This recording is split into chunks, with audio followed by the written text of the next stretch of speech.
Moe Factz with Adam Curry for September 29th, 2021. It's episode number 67. I'm Adam Curry here in the heart of Texas Hill Country, and my friend on the other end somewhere in Northern Virginia, ladies and gentlemen, Mr. Moe Factz. How you doing, Adam? I'm great, Mo. How are you? I am doing well. We have new gear today, so bear with me if, I have no idea how everything's going to go. Just trying to make it all work. We're growing and we're growing. Yeah. We're trying to be better every single day, doing everything we can. It's good to hear, man. How's the 14-day period been? I missed your live, so tell me how that's going. Oh, the lives are great. If you're not hearing the lives, then you are missing a large component of the show. Yeah, I would say that. I saw the announcement. You had a cool secondary line to it there. What was it? Tell me what it said. It's the interactive newsletter. Yeah, no, the interactive newsletter, but it was something. The Lost Tapes. Was it the Lost Tapes or something? Oh, that's the name. That's the name of the product. Okay. It's the Lost Tapes. Gotcha. So we go over the clips that don't make the show. We go over visual aids that don't make the show. It was the Obama pick gate. Yes. We have people sending in live screenshots and things of that nature. So if you're missing the Lost Tapes, which is the interactive newsletter that complements the show so well. So yeah, please check it out on YouTube. And I think moving forward, we're going to first drop it on YouTube. Is that the idea? That's the plan. What we want to do is have it every Wednesday at 8:00. You get something new from the show, whether it's a new episode or if it's the episode of Lost Tapes, which is live. So every single Wednesday, there's basically something going on. Something's going on, 8:00 p.m. Eastern Standard. Beautiful. All right, everybody, it's episode number 67. Let's see. Might as well get to the topic for today. Let's spin that wheel of topics. Round and round it goes. Where it stops, nobody knows. Moe Factz knows, of course, because he put it together. The topic for episode number 67 is... The extremist ideology of QAnon has captured the minds and imaginations of tens of millions of Americans. Okay. Conspiracy. Gotta love it. Or is it? Yeah. So what we're going to talk... Well, that's kind of... It's what I read the other day was a great line. Someone said, it's not a conspiracy, it's an actual criminal conspiracy. I love stuff like that, and I love it. So what we're going to do is talk about the effects of QAnon, other... misleading or misguiding efforts to take people into binary thinking. So that's going to be the theme of the show, is binary thinking, how harmful it is. I was reading something the other day. Is it a conspiracy theory or is it an actual criminal conspiracy? So what we're going to look at is the effects of binary thinking and the harmful effects of binary thinking. And we're going to look at it through the lens of QAnon and other alleged government-inspired honeypots, I guess you would call it, or efforts. All right. So that could be an 18-hour show, I think. It could, but I condensed it down for the listeners, for the producers. So what I want to do is get into this New York Times opinion about why we shouldn't call the Capitol rioters terrorists. What we witnessed yesterday was not dissent. They weren't protesters. They were a riotous mob, insurrectionists, domestic terrorists. We don't have a domestic terrorism law. We don't have many of the tools to battle domestic terrorism. I think it's time that we had a domestic terrorism statute. The people who stormed the Capitol definitely need to face consequences. They're filled with hate. But we should not call them terrorists, and we should not pass new anti-terrorism laws. Can I act funny? Yeah. In 2005, I was 16 years old. My apartment was raided by the NYPD Terrorism Task Force, FBI. They came, ripped the blankets off my head. My father and I were detained and put in handcuffs. The government suspected me of being a potential suicide bomber. I was trying to avoid my emotions, depression, fear, anger. I didn't do anything wrong, and I was still treated as a criminal. I was honestly just a 16-year-old, typical 16-year-old. My grades were great. My friends were awesome. I was into boy bands. I've heard so many stories. I've read so many stories about this. It's insane. So this is Adama Ba, and as she stated, she was 16 years old when they stormed her family's Harlem apartment, which that's going to be an important part in this show. Just file that word away. But even she was a victim of being alleged terrorist. She wants to empathize and not call these people. Yeah, she's humanizing. She's human. Well, and then it's kind of self. She's doing it a bit for herself because in the blurb, it's altruistic. Yeah. Right. It says only. She said the war on terror will only backfire on innocent Black and brown people, which I can't disagree with her. But it's a true. It's like one of the things. Two things can be true. We shouldn't call people terrorists because when you start pointing the finger at one group, like I said, they're going to come in and make everybody hit them with that label. So that's one of the premises of the show. Well, also the definition of terrorism has some very specific elements. I'll get it for you. Was it political gain? Yeah, I think it has to be that. Yeah, it's the key part is for political gain. So, So I thought we'd open up with this.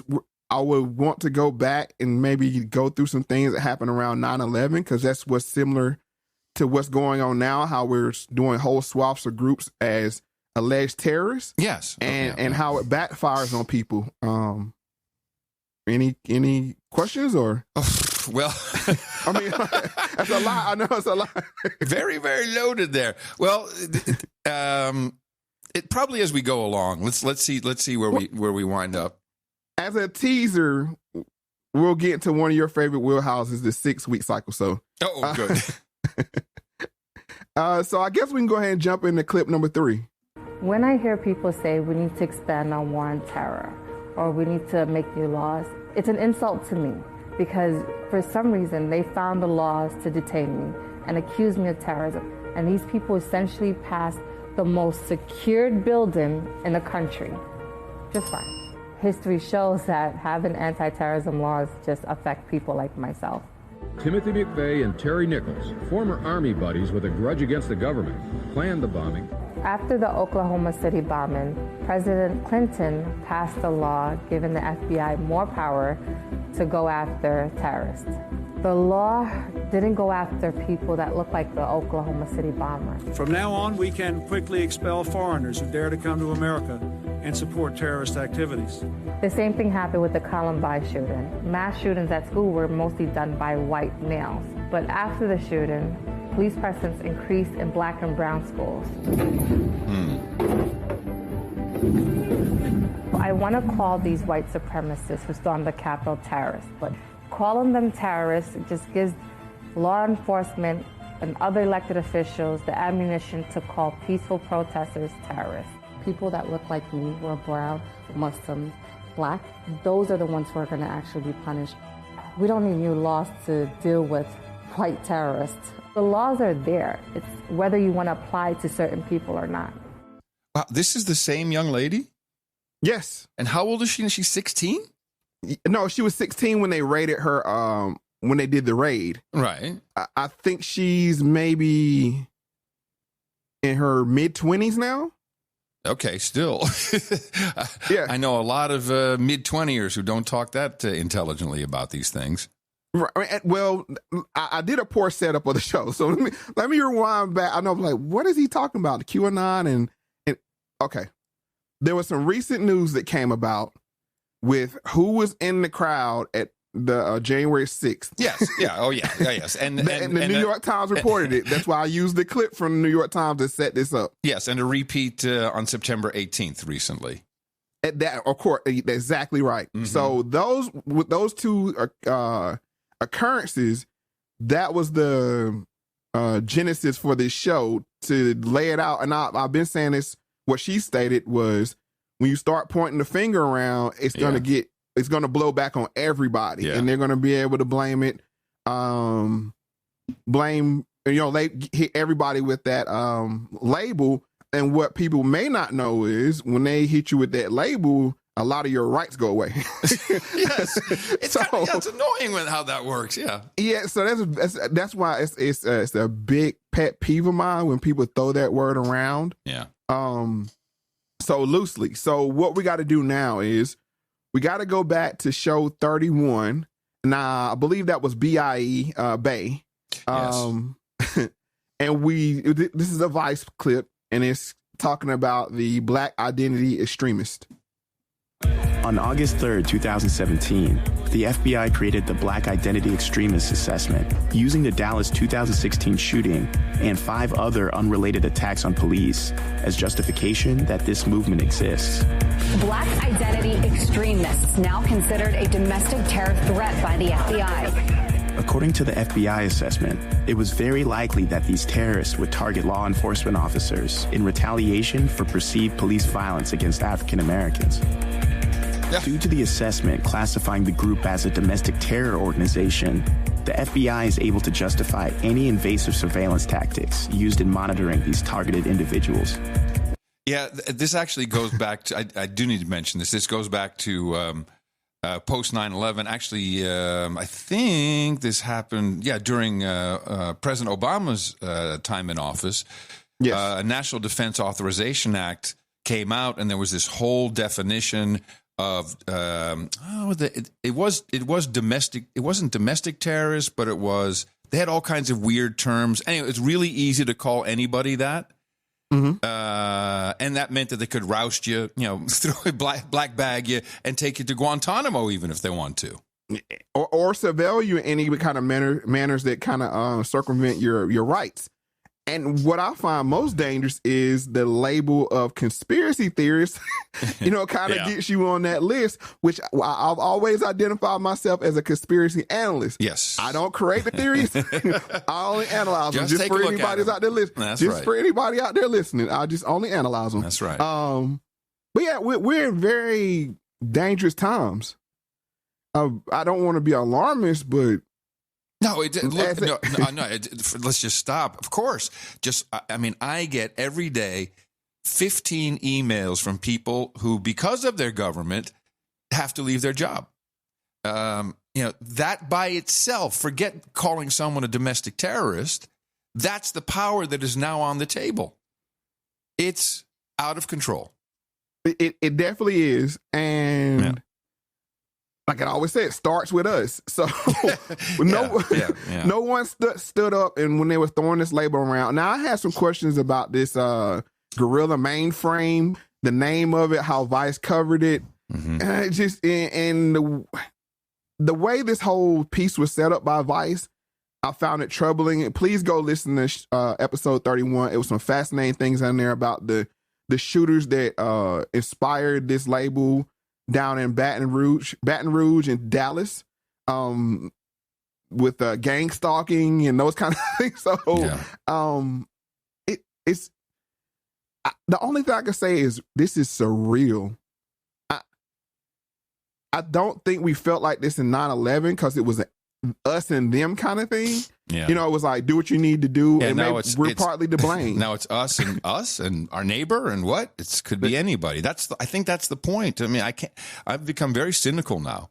I just think, this has got to be purposeful. This is not a mistake anymore.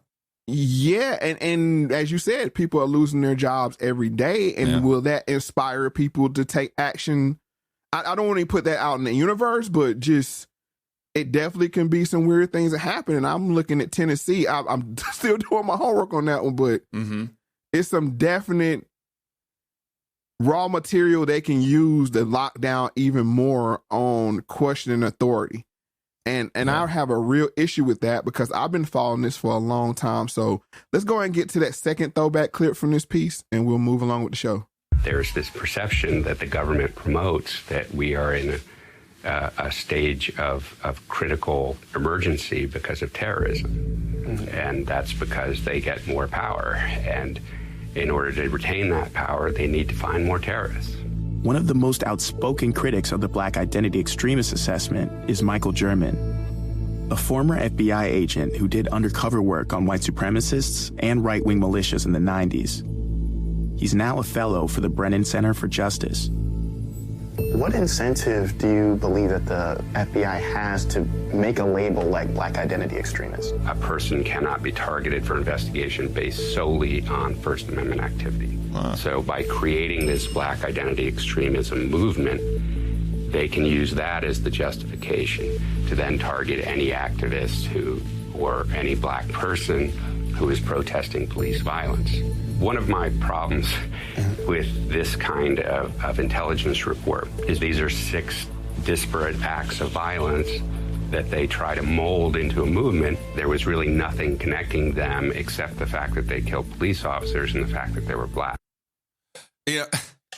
First of all, I'm always surprised how I don't even remember some clips. When you go back 30 episodes, like, wow, okay. A lot of them I do remember, but this one, like, oh, I don't remember. Yeah, so that was it. It's just we can't just do that if you're just a single person. But now, if we can connect you to a group and give you a name, now you're talking. Now we're cooking, and that's the scary part about it, because in our connected world, social media and whatnot, they might look at your follow. I mean, I have a habit of following everybody back that follows me, and could that possibly be an issue down the road? Like, oh, he was followed by so-and-so, so-and-so. Let's throw him on a list. Like I said, I find it very troubling, but this is nothing new to me. Previous to your show, okay, when I first listened to No Agenda, now we can discuss the 6-week cycle. Okay. Yes. When you and John first started talking about that, it was not when you first started talking about it. When I first heard about it, I was like, oh yeah, that's like the Newberg sting, right? Have you ever heard of the Newberg sting? No, I don't think so. What is it? Oh, well, hold on. Buckle your seatbelt. All right. It's gonna be a perfect example of what the 6-week cycle is. It was an HBO documentary on homegrown terrorists. So I saw this maybe 2000 single digits. I can't remember the year exactly when I saw it, but I was like, it blew my mind, because I was like, wow. Like, I mean, we know these things. We know. Well, shall I explain the 6-week cycle real quick? Please do. Okay. Yes. So the 6-week cycle was conveyed to me by someone, let's just say, intimate with the FBI, certainly with the Dallas Bureau, and the basic concept is the FBI for quite a while, every 6 weeks, had to have some kind of event taking place to justify their entire means for existence. And that is, it appears that's a lot of what they do. And if you read the affidavits, every single time there's some bozo who wanted to blow something up, it turns out that the FBI was talking to this person either through a confidential informant or themselves for a year, setting them up, egging them on, text messaging. Oh, wouldn't you want to blow something up? And then they help them out, get weaponry, and then they give them the van, and they help them put the stuff in the truck, and they give them a bogus remote control, and it doesn't work, and they arrest him, and then they've saved the day. And then 6 weeks from now, rinse, repeat, and do it all over again. And that is the case with so many of the FBI big announcements. It's like, what are you talking about? You guys totally set that up. And let's humanize the FBI right quick. So that's what okay, that's hard. That's hard, but okay. No, the reason why I'm saying it, say they're acting in good faith to say, well, we have a gut feeling that these people are bad.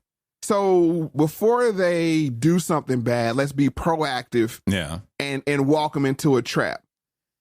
I still don't agree with that, because as we said in the Cosby Show, when you violate someone's rights, even if it's beneficial to me, that's not a win.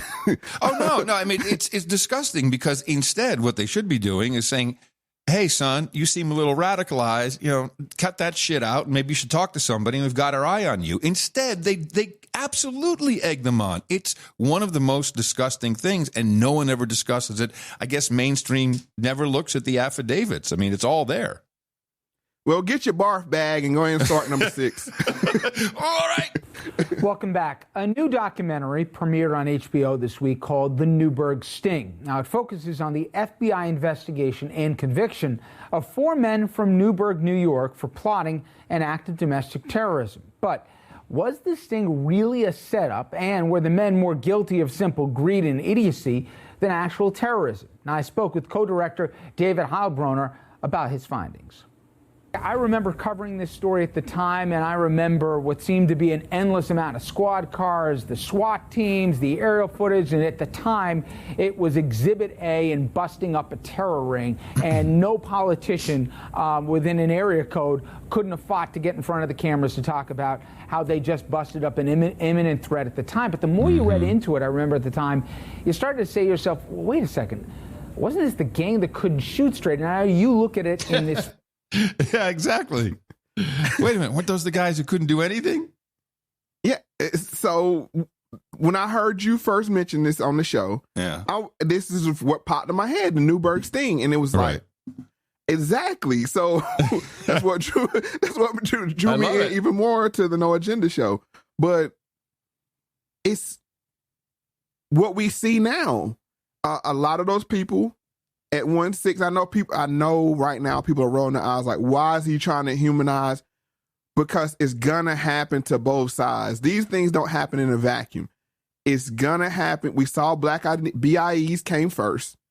Now it's white identity extremists. DVEs. Then it's going DVEs. Yeah, what does that stand for? Domestic violent extremist. Okay, so I'm surprised they just go all out for the white. I mean, but that would probably be it'll be that's interesting. That they didn't go. It's implied now. DVE is implied to be white.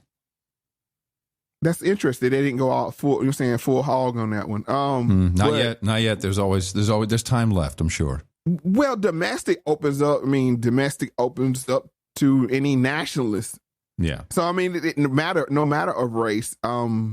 So I guess that's why they went that route. But soon there's going to be medical extremists. You understand? There's going to be, religious extremists, those kind of things. So, well, we already have anti-vaxxers, which, yeah, sure, there's some real people who are absolutely anti-vaxxers, but people who just don't want this vaccination doesn't mean they're anti-vax. But our president is saying that. Our vice president is saying that. It's the same. It's the same thing. It's just as bad. And it's 2 problems I have with that. One, it's not a vaccine. So every time we say that, it irks me. Mm-hmm. 2, I can't be an anti-vax if my kids got their school shots. So I mean that in itself is a problem. Right. 3, well, I said 2 things, but the third one is your natural immunity. Exactly. If I have natural immunity, that doesn't make me anti-vax. That just thinks my body is superior to something a drug company can give me. Exactly. But I don't want to get on a tangent, but I'm just saying this is a very dangerous slope. Accept the group thing or, get ran over. But let me get into my issue with binary thinking before we continue on. Okay. I think this is how they program society. You're a computer whiz. You program computers with 1s and 0s. Yeah. They need people on binary. Are you pro this or anti this? There's no nuance. There's no room for any it's black, middle ground. It's black, white, red, blue, pro, anti. Right. That they're programming society. And to do that, they can't have you come and have a nuanced conversation because that gets into fuzzy logic. Yeah, no halvesies or anything like that. You can't do that. No decimal points. Of course not, because you know why? And we're gonna go there early today. Okay. If you're trying to automate everything, computers can't handle that. AI can't handle that. They need you to be binary so they can replace you. I'm going to say that again. Yeah, roll that by me one more time. They need you to be binary so they can replace you. A computer struggles with nuance. That's why AI is so far behind the human mind. Because the human mind can look at something and see shades of gray. They need us to be 1s and 0s so that at that point we'll become, this is when we merge with machines. When we lose that ability for fuzzy logic, all right. Let me just. I know. Let me roll out a little bit of conspiracy therapy on both of us here for a moment. Have you seen the Spartacus letter? No, I haven't. The Spartacus letter went out yesterday. It's a PDF. I think the PDF is already deleted from the Google Drive or whatever, but it's posted everywhere. And it's a group of people, and they lay out, and there's like, we're a group, we're doctors, all this stuff. I think they're also they're clearly lawyers. And you just call us Spartacus, and we're so sick and tired of this. And this whole thing runs down everything about the flu, about the lab, but really detailed. And I know enough about the non-technical medical stuff, and I've read enough of the medical stuff that it's obviously serious, and I can only debunk what I know. But at a certain point, they talk about the gain of function research because actually this paper says the vaccine and the virus were created by the same people, and the Peter.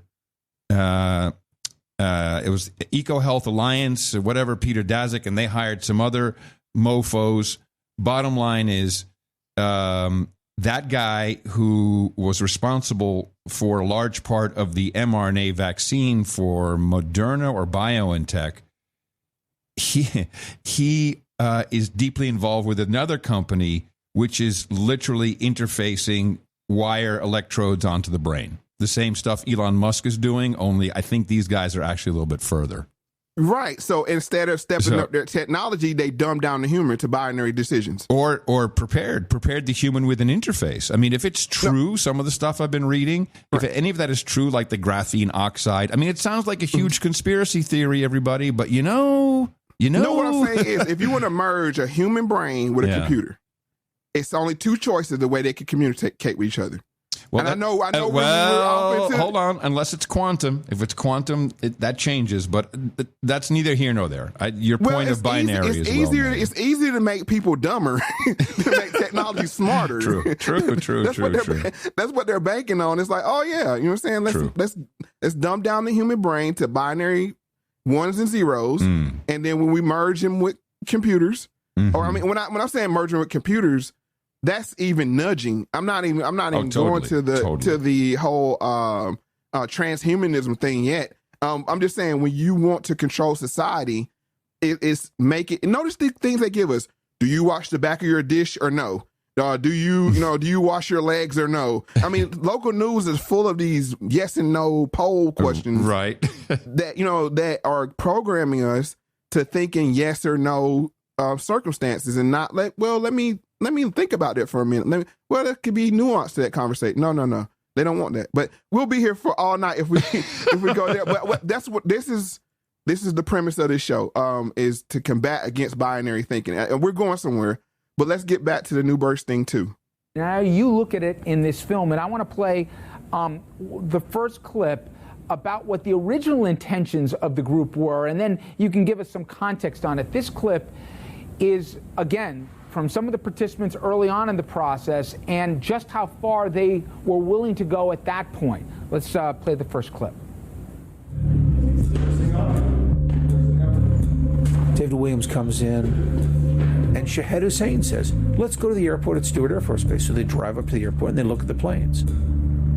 Stewart Air Force Base is the base that sends Air National Guard and National Guard troops at the time over to Iraq and Afghanistan.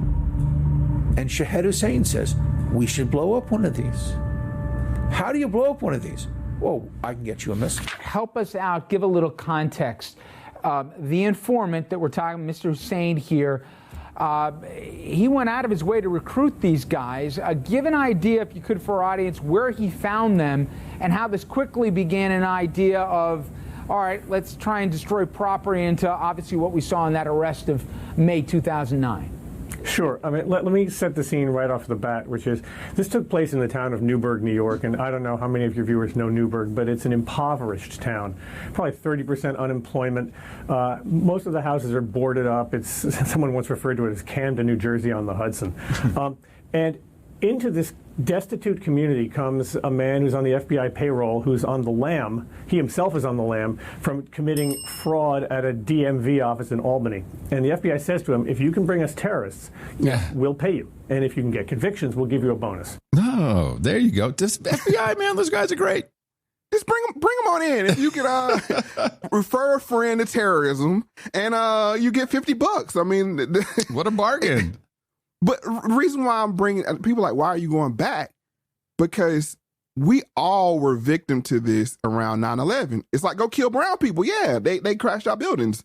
Nobody stood up because we were given a binary decision. Right. Either if you question, you're not a patriot. That was the key thing. That you're not a patriot. You're not a patriot. You're right. And you people were scared to even, like, why are we in Iraq? It's like, oh, you're not a patriot, or you're one of them. We were there, and everybody got caught up in it. Nobody, and when I say everybody, I mean the people that had a voice to stand up.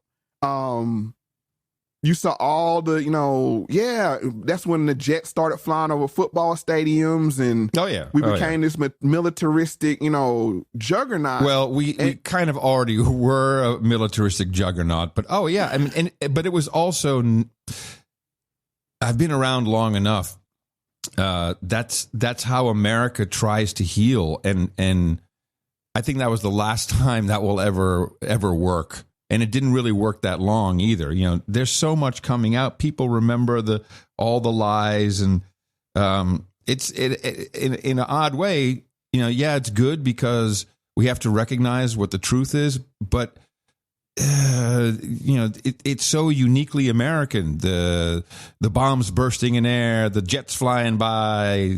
Salute our troops. That's the psychosis of our culture. Well, we didn't have a real enemy then, though. That's what we tried when the war happened. We were still vibing on World War II. I mean, let's overlook Vietnam, etc. Let's not take a look at anything that happened there, Korean War. No, because that was not a voluntary war. For a lot of people that fought in it, so that's why it's kind of. That's kind of tainted. Vietnam War is for America's standpoint. We also didn't win anything. We sucked. Everybody lost in that. The World War II, at least we could claim victory, and we saved the world. And hey, no problem, world. We're cool. We're America.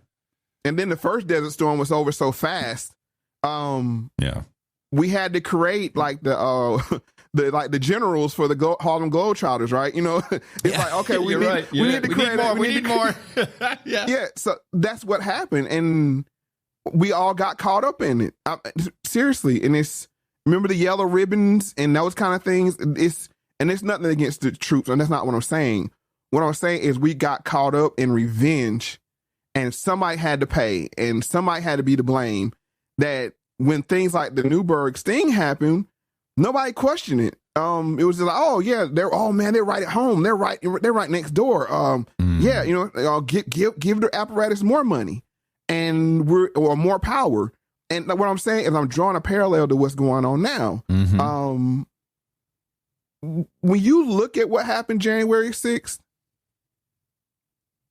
trust me, it's a threat to be worried about. And they weren't there that day.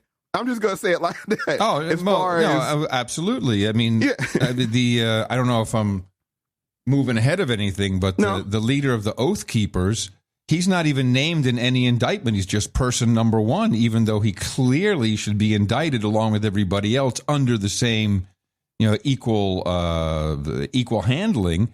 And he's not. And the FBI is even, as far as I know, have even admitted that, there was at least 12, maybe more.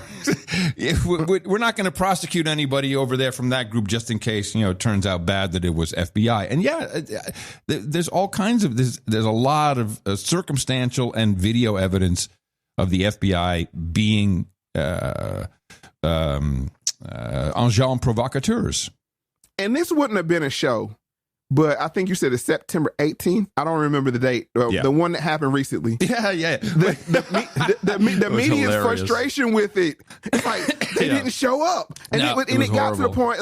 It got to the point where, oh, y'all are scared, huh? Yeah, y'all are scared. Oh, yeah, I know. You know how a bully try to provoke you. It's like, oh yeah, you're scared to come out of your house. That kind of thing. So the media was really aggravated that nobody showed up, and the one guy that got arrested Was a Fed. He had a gun in his badge. Did you see the picture of like those 5 guys standing around, all dressed identical, same hair, obvious bulge in their pants where they got a small Glock?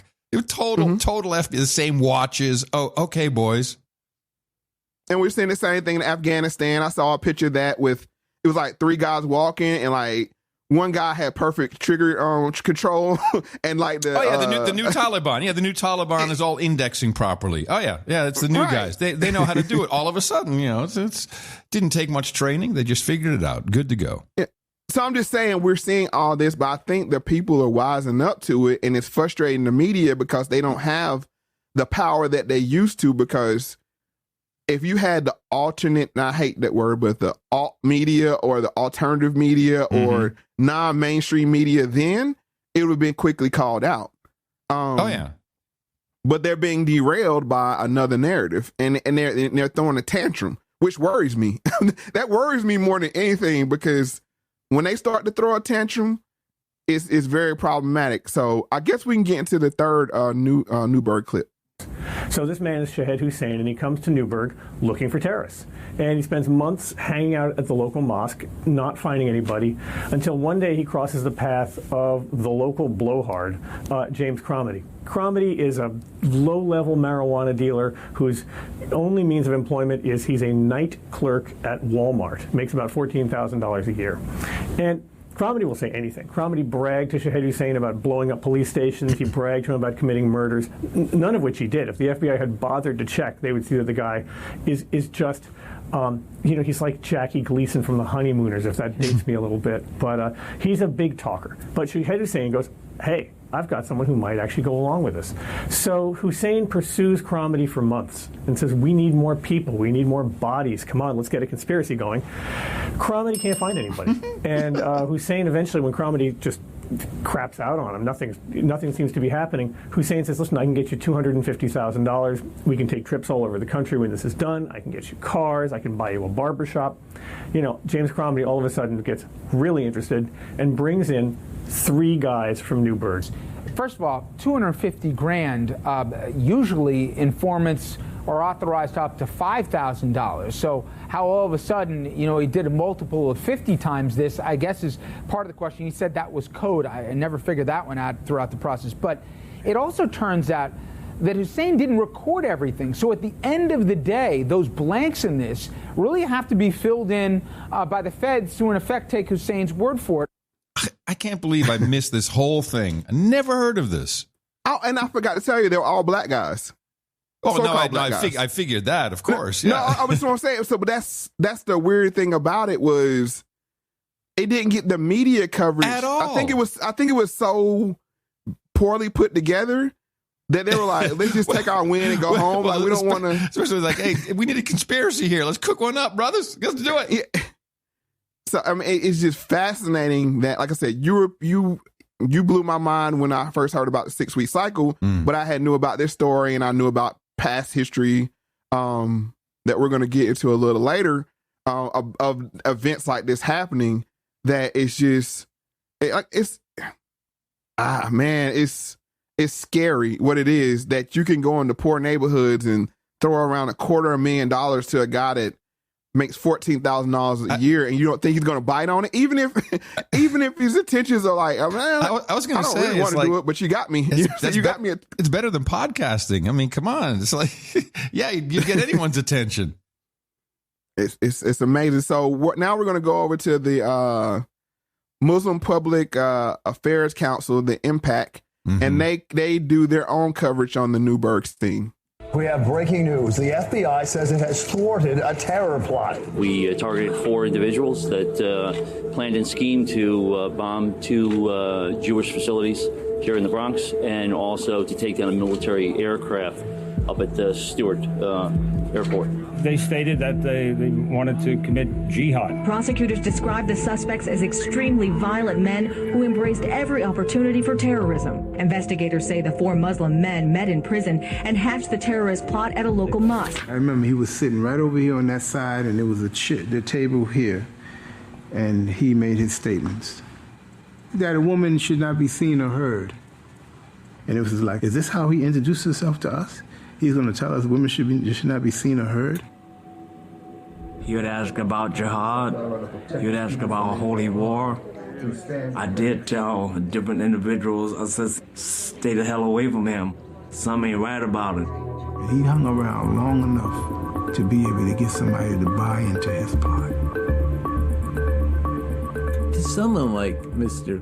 Cromedy, who had spent his entire life in poverty, trying to support himself as a very low-level marijuana dealer, Mr. Shahid Hussein's wealth, that was a very big thing to him. It was crazy. All these different news media started converging onto the property, and automatically I knew it was manufactured. I was the first one to say that this was entrapment. Wow, this is good. And as they said, the media is working hand in hand with these letter agencies. 3 letter agencies, yeah. 3 letter agencies. They're hey, you want a good story? You want a scoop? Meet me down in Newburgh. Well, that's 6 o'clock a.m. when we kick in the door. That's just like Roger Stone when in Florida they raided his house at 5 a.m. and they called CNN. Yeah, and that was the point I made about Cosby as well. That when they want to make a statement and through the media, these organizations work together. Oh yeah. One, if you make an enemy, then I can report on it. So it's mutually beneficial to both parties. You get the scoop. If it bleeds, it leads, and Absolutely. I get to feed the machine, the fear machine that begats more fear. And I think that it's. Like I said, if it's going on now, then it has to be going on now. Mm-hmm. And some dupes are out there. As we speak, getting duped. As we speak, being duped. Yeah, getting duped. Yeah. And what it also does is it makes people fear to assemble, including myself. I would love to intermingle with people, but as you know what I'm saying? I don't do groups. Because I am smart enough or paranoid enough, whichever way you want to put it, that I know all it takes is a snapshot with your arm around somebody or the arm around you. That's all it takes. And they can build a story or a narrative off of that image.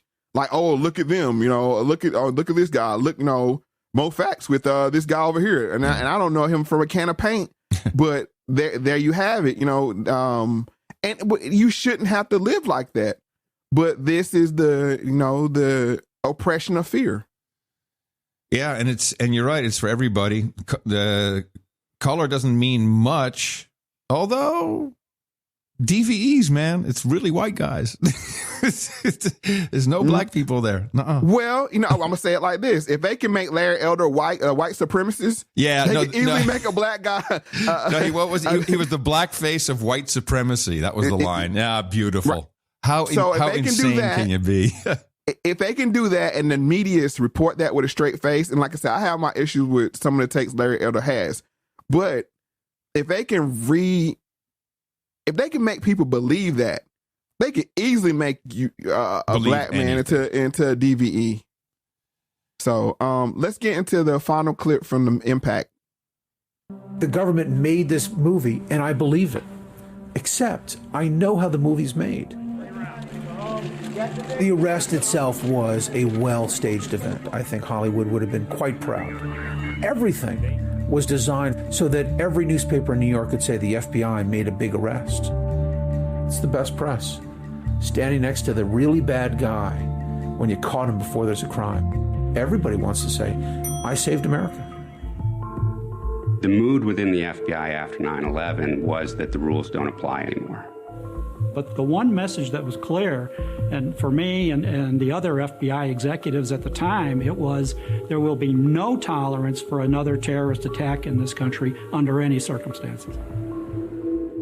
The more I started to see what the government had done here and what the FBI had done here, you realize everybody does really, really, really ugly things.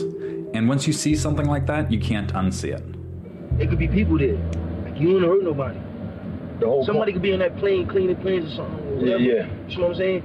Yeah. You want to just destroy property. You want to take the lives. Yeah, he'll tell you that in a minute. Me too. That's what I'm saying. We ain't for I know taking exactly no what you're line. saying. They try to say my son was a ruthless killer. What David they talking about?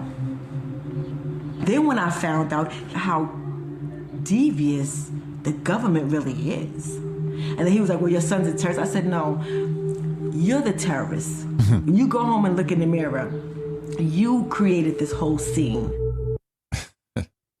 Created a movie. That's right. Well, yeah. It's quite easy these days.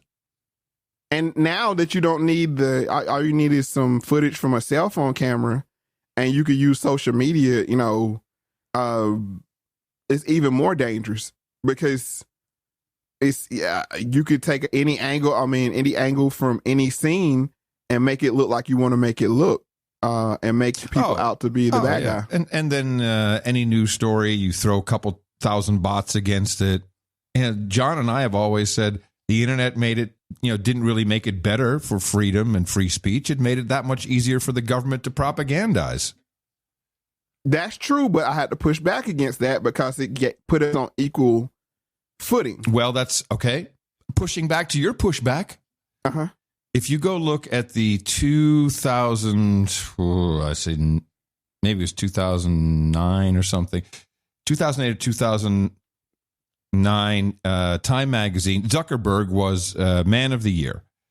And in that article, Robert Mueller pops his head into Zuckerberg's office during the interview and says, hey, I was just in my office here in the building. Now, Mueller was director of FBI at the time. He was the director of FBI and had his own office in the Facebook building. Yeah, but what I'm saying is we got two guys with two microphones and a couple of laptops. No, okay. Yeah, of course. Obviously. That's a problem. That's the problem that they didn't foresee. Oh, this is why I built Podcasting 2.0. I need to protect us. Yeah. Yeah. And they never thought that. I gotta make these 2 points. I don't want to belabor them, but can't let it slip past. One, with the Newberg situation. If you make black people the face of something, you're going to get a segment of society behind it to rail against it. I'm going to give you an example. Haiti, the border. Mm-hmm. Yeah. Brown people came into this country freely. Afghans that's unvetted came into this country freely, but let 20,000 Haitians show up. Now, we, of course, know on this show that all black people are not the same. As far as you have ADOS, non-ADOS, Haitians, whatever. But to the viewing audience, you see their words, a horde of black people headed towards the border. Oh, everybody got in line. Oh, no. Turn them around at the border. Turn them around at the border now. Well, hold on a second. Again, we have to be careful because this was a little different than because there's been a continuous stream of people coming in. This 30,000 person group from Haiti, which were always identified as Haitians in every news report. And it was really Fox News that pushed this. So this was, what was different was you had a huge amount. It was just streaming across the river. Personally, I have a feeling that's, yes, you're right. There's always going to be someone, but living in Texas, and I live in the hill country, and, so this is not your typical Austin people.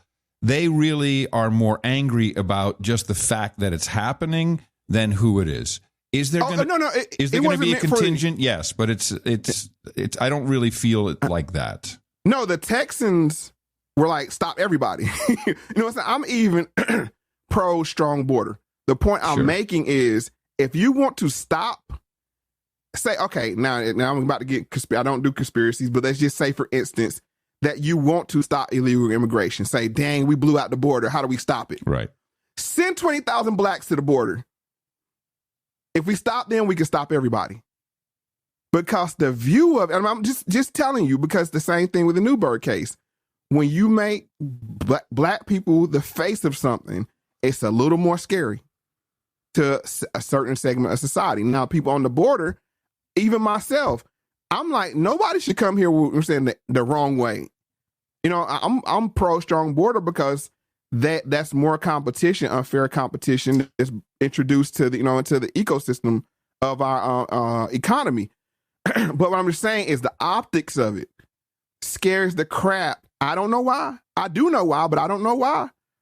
It scared the crap out of not the conservative side, but the liberal side. Notice they had no problem with saying turn them around the border.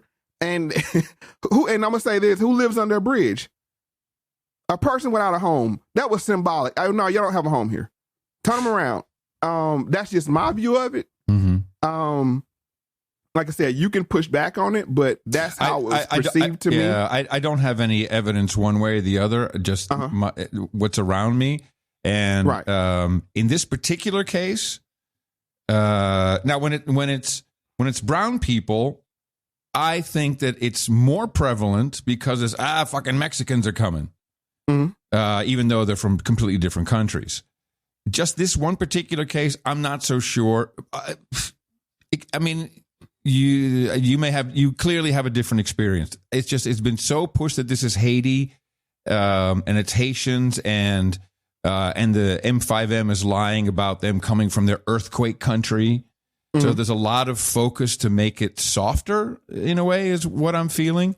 I understand your point. I just don't know if subconsciously perhaps. That's a show for another day, but I just want to make my perception of it. It's like fine, man. That's fine. Yeah, my perception of it is when you make it a darker hue, it's a problem. Now, we flew people in from Afghanistan. Now, we were talking about terrorism now, manufactured terrorism, and with the Newburgh sting. But we're bringing people in unvetted, no problem. Yeah, but hold on, because I follow this. That news of of Afghans being brought in, which was starting to create an outrage. By the way, a lot of Afghans, not brown, just so everybody knows. You know, there's a lot of white Afghans. Yeah. But that was overshadowed by the Haitians as a news story. So I think that people's focus was turned away, maybe purposefully, because there were stories about. There was a couple of Afghans who immediately had to be deported because they were criminals. They were whipping tail and choking people and all kind of stuff on army bases. So I'm just saying that's just a perception of mine. It's like branding. it's if you want to brand it a certain way, I got you. Let people do it. And the reason why I brought that up, I didn't want to bring Haiti into too much, but I think they tried that with this case because I don't know if it's known to you or not, but in every prison, and they made the point, they said they met in prison. In every major prison, there's a Muslim population of black men. Yes. So it's like, we got a whole terrorist cell in every prison. Like this is a real bonanza. I remember hearing this after 9/11. So probably 2005, 6, 7. There was a lot of this talk. Yeah. So I mean, I think it flopped. It flopped hard. Now, you brought up Mueller. Is that Mueller akin to John Mueller, the senior fellow at the Cato Institute? I don't know.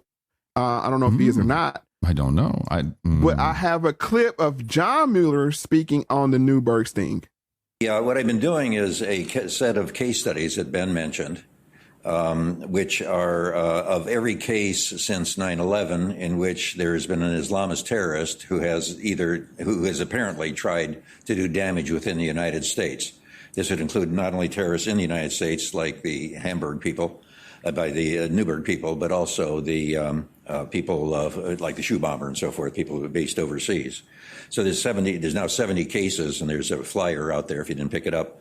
With 69 cases, but one just happened over the weekend. So there are now 70 cases that we'll be looking at, and most of them have fully developed case studies. The case seems to be fairly unique. This particular case is special in several respects, but two in particular stand out to me.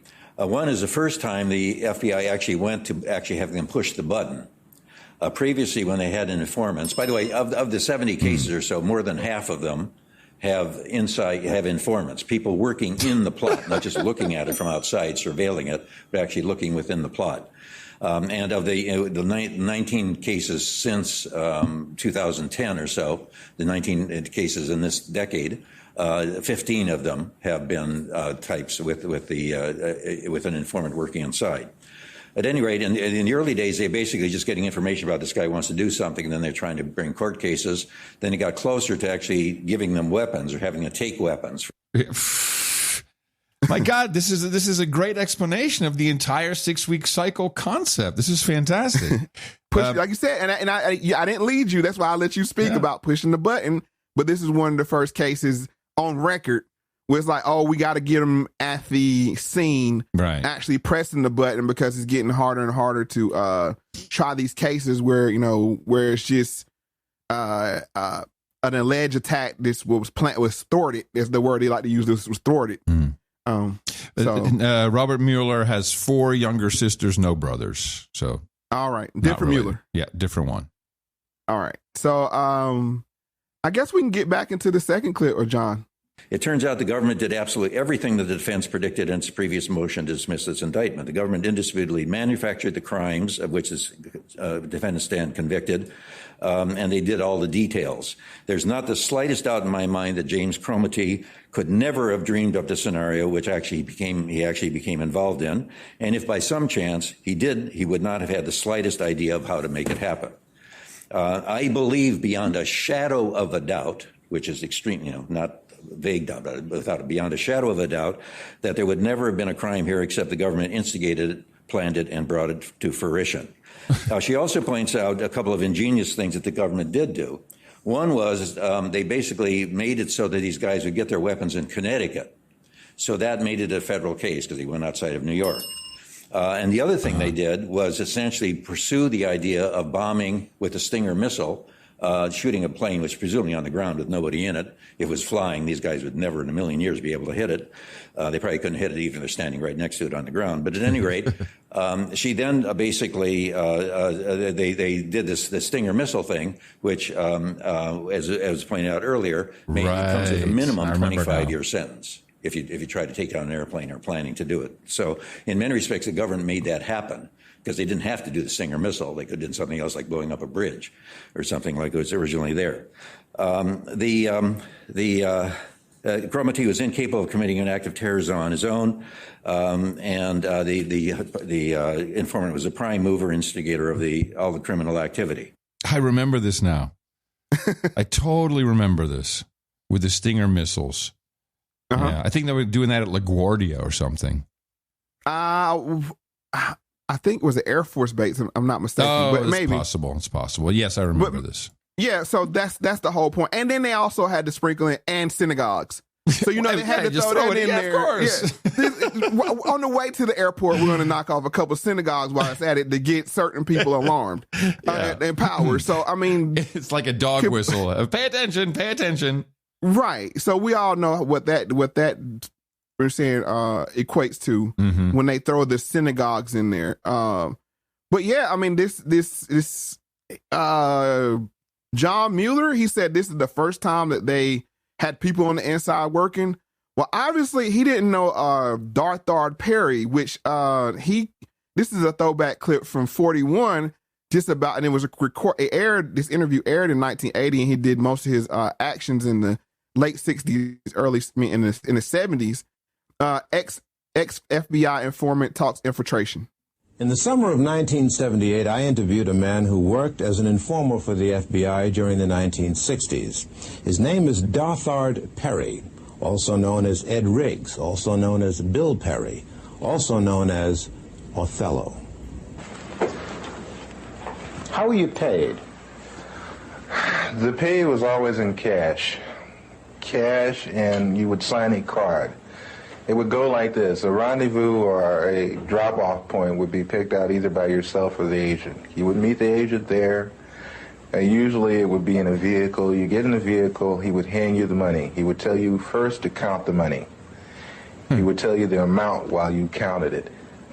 If the amount was there, he would then bring out a card. On that card would be for the week of such and such. In other words, the week was dated. So-and-so has been paid the amount of.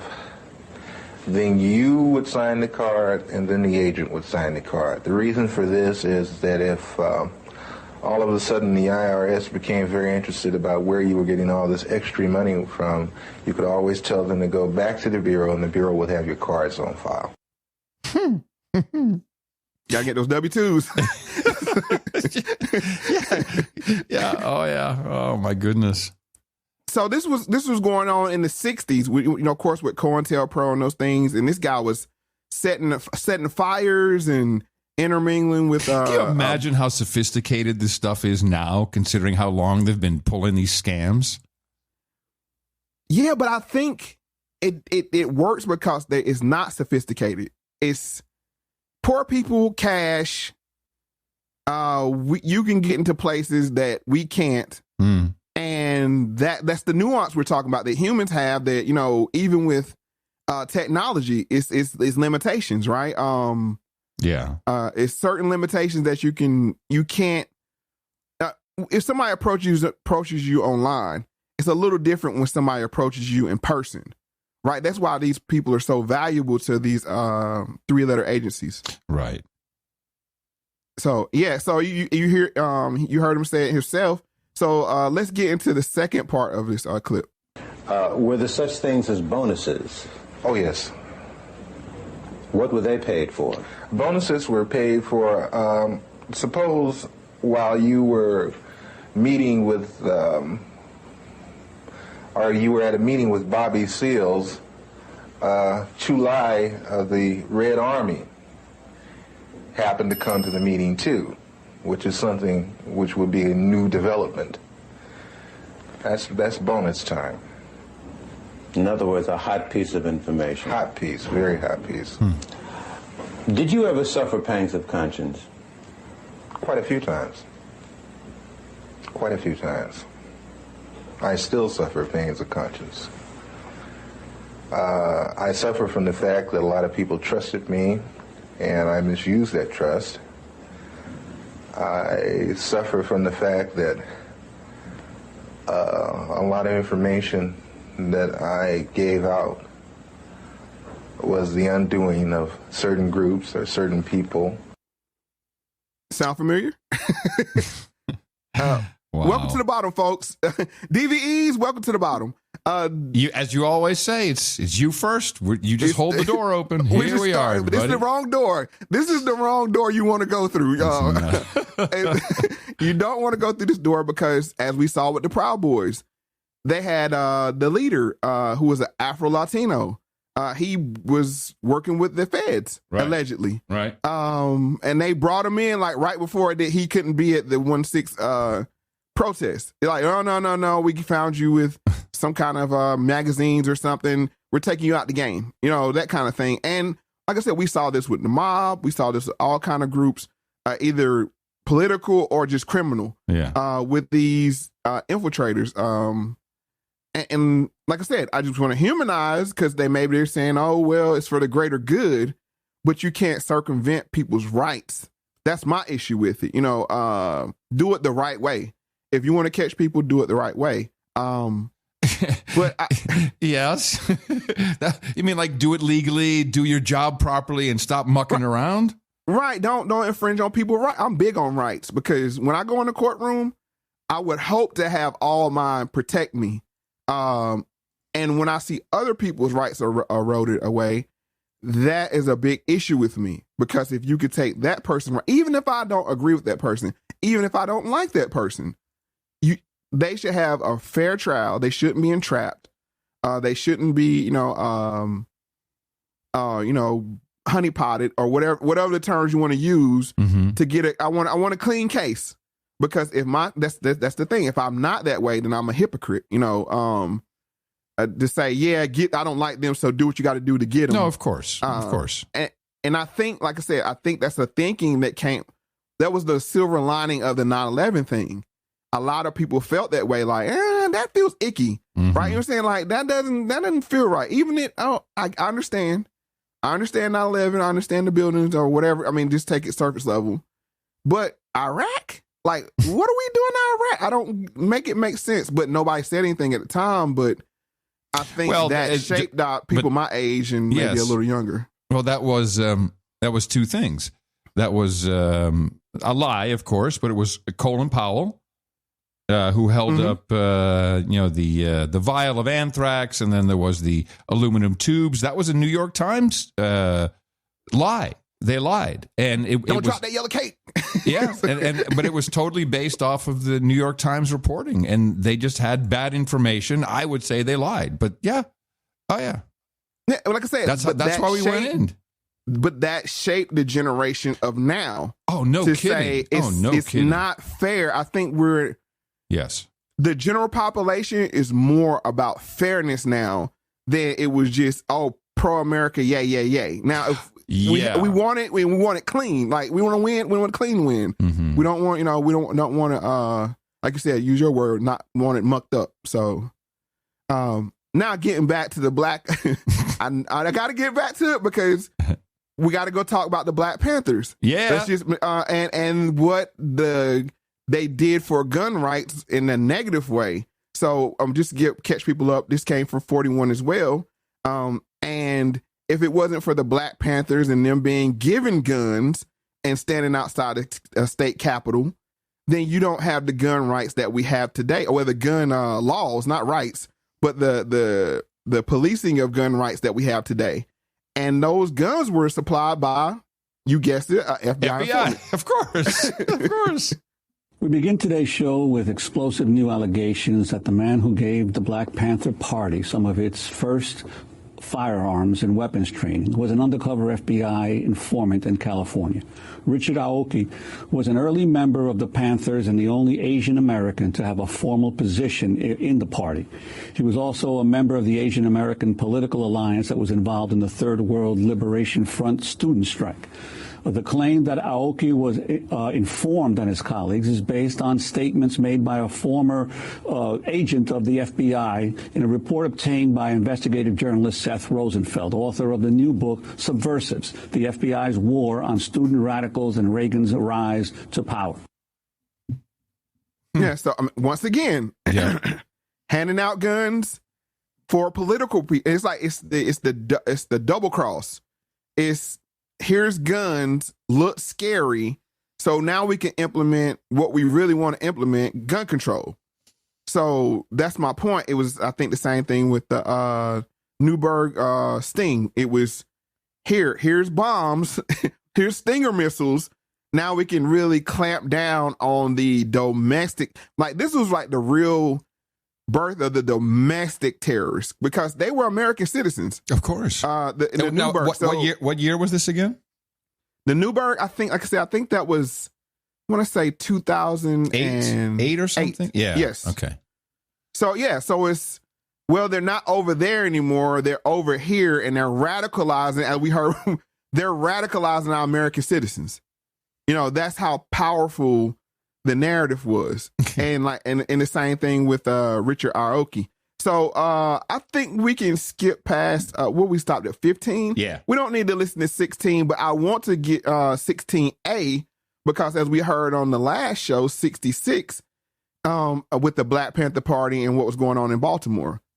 One of the other really fascinating things in your book, you talk about the history of policing in Baltimore. And you told me before the interview that you sort of see some parallels today. We might be under a new age of surveillance, that if it's not already started today. And I think one of the most fascinating things in your book, you talk about how the Baltimore chapter of the Black Panther Party was actually started as part of a COINTELPRO operation, which is run by the FBI to sort of infiltrate the national chapter, which was based in Chicago and in Oakland. Right. And so what happened was that an Army veteran who had joined the National Security Agency, which had built a new headquarters near Baltimore, was sent here to create a Black Panther Party in Baltimore.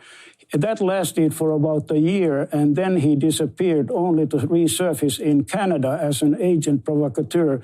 The reason why he went to Canada was that the Royal Mounted Police did not have any black agents, so the FBI lent him to Canada. Linda snitch. It's like, you got any black guys down there in America? We need to rent a snitch. It's like, and that goes to show you, it's international. Hey, out of just curiosity, do we have any idea of the, at the time at least, of the racial makeup of the FBI? Oh no, they actually had black agents. That was some of No, right, yeah, sure, but I'm just curious. What do you think the ratio is? Oh, very small. They were hired like as. They had black agents that came to talk to, Malcolm X and Martin Luther King. So they always had the people, and like I said, dehumanize them. We don't want to, dehumanize anybody. I'm sure they felt that they were doing the best thing they could for their country, because we know some of these groups were based in communism as well. So they might have like, well, yeah, we're taking down this group, but we're fighting the evil red, that kind of thing. Yeah. And that's the same mentality now, right? Is, we're locking up the 160s, but we're taking down the evil nationalists. Or that kind of thinking. And what I'm just doing is I'm laying out, it's Back to the Future. Totally. The whole way I'm walking it back, it's like this is happening right now in certain groups. It's people showing up with bags full of money, bags full of arms, whatever else, and making inroads in groups to erode our way our rights. That's my biggest thing is like, as Ontario said in this clip, it's a surveillance. Yeah. Look at all the stuff we gave up out of fear. You can't ride anywhere. I was talking to somebody today. You can't ride anywhere without being recorded now. Oh, no kidding. And let's remember. Let's just remember what's in your pocket. Even past your neighbor's house, the Ring doorbells, the Ring cameras, the Ring doorbell network, which has been traffic cameras, all those things. Can you hear me? It's just normal. Can you hear me, Mo? Oh, you can't hear me. Hello? So I thought. Yeah, hold on. Yeah, it's the Ring doorbell network that has been licensed to every single police department in the country. Mm-hmm. They literally have a continuous view of almost every single street because we're stupid. And fear. It's fear. Well, the Ring doorbell. Yes, it's fear. Of course, it's fear. But it's also complete ignorance. People really don't understand what they're giving up by doing this kind of stuff. Well, people were peeing on people's and taking craps on people's doorstep. Of course we know. I can't say of course we know. It's highly likely that Amazon was doing native ads to scare people like, look what's happening outside your door when you're not home. Oh, totally. Don't you want to know? Like the stolen packages, all those things is and well, here I have an example. Yeah. I have an example. I think it's just maybe just a news story, but that's what was going on. Is you'd have news stories where they talk about the Ring doorbell, and those were native ads like this, I think. Disturbing allegations tonight out of North Phoenix. A mother accused of abusing her own son, and police say they have the visual evidence to prove it. Nicole Marker and her boyfriend, William Johnson, now facing charges. Police started investigating after Marker's young child showed up at school with a burn on his hand. That's a fun story. Officers later recovering thousands of Ring video clips from inside and outside the child's home near 32nd Street in Bell. Yeah. Hold on, inside. Inside too. Yeah, that's what I'm saying. Like they didn't tell you that part. Whoops. Or like the kid, like the CPS coming to people's houses due to Alexa. Mm-hmm. But it's it accidentally recorded you. I'm so sorry. Right. So that's all I'm saying is, but as we just stay in Baltimore for a minute, The Wire, it showed us this. Yes. We saw it in Newark. Started with the cell phones. No, they had the camera. Remember, they put the camera up on the corner. Yeah. So it was there. And it was like, okay, to stop crime. Newark, New Jersey was like ground zero for this kind of surveillance. And now it's just like accepted that you can't go anywhere without being recorded. Almost to the point where it doesn't even exist anymore. Like, you're not even conscious of being recorded. And remember that the best spy device is the one you have in your pocket. Oh, yeah. Tracks you, tells you when you sleep, when you're awake. I read a great story this morning. The Spotify app apparently is wearing down the battery on brand new iPhones. Like an hour of listening to Spotify drains the battery by 30%. And the company says, well, yeah, it's doing a lot of data processing. Like, really, to play a song? It's doing a lot of data processing. And we're not quite sure we can change this. And the recommendation is, don't let it run in the background. Oh, my goodness. they're mining your whole life to sell it, and I'm sure they'd be happy to accept a subpoena. Well, I would even say not only to sell it, but they're mining your whole life to shape it. How many times do you actually select what you want to hear next or watch next? It's like, here, you watch that, you'll love this. Yep. And people are like mindless in front of Netflix, and they're just like, okay, yeah, show me that. Or YouTube, okay, yeah, I guess I like that, So this goes back into the shaping of society and the social programming that's going on, which I find very troubling. But while this is something that you missed from the live, we talked about Michael K. Williams. Yeah. And my favorite role of his is not Omar. It is Chalky White from Boardwalk Empire. And when mining those clips for that, I covered it. A lot of good stuff in the live, the lost tapes for 66. I went across this clip again. I mean, I was always aware of it, but this is a fascinating. It's a dramatization, but it's a character called Dr. Narcisse, and he was this. I think he was Bahamian, I want to say, but he comes into the black community and he's pushing the kind of self-empowerment, that kind of thing. But he's a pimp and I think a drug dealer. But he looked down on Chalky White, the character played by Michael K. Williams, because he's this elitist black person, and Chalky White is like this poor, country Southern black man. But the beauty of it is Dr. Narcisse ends up getting flipped in the show by J. Edgar Hoover.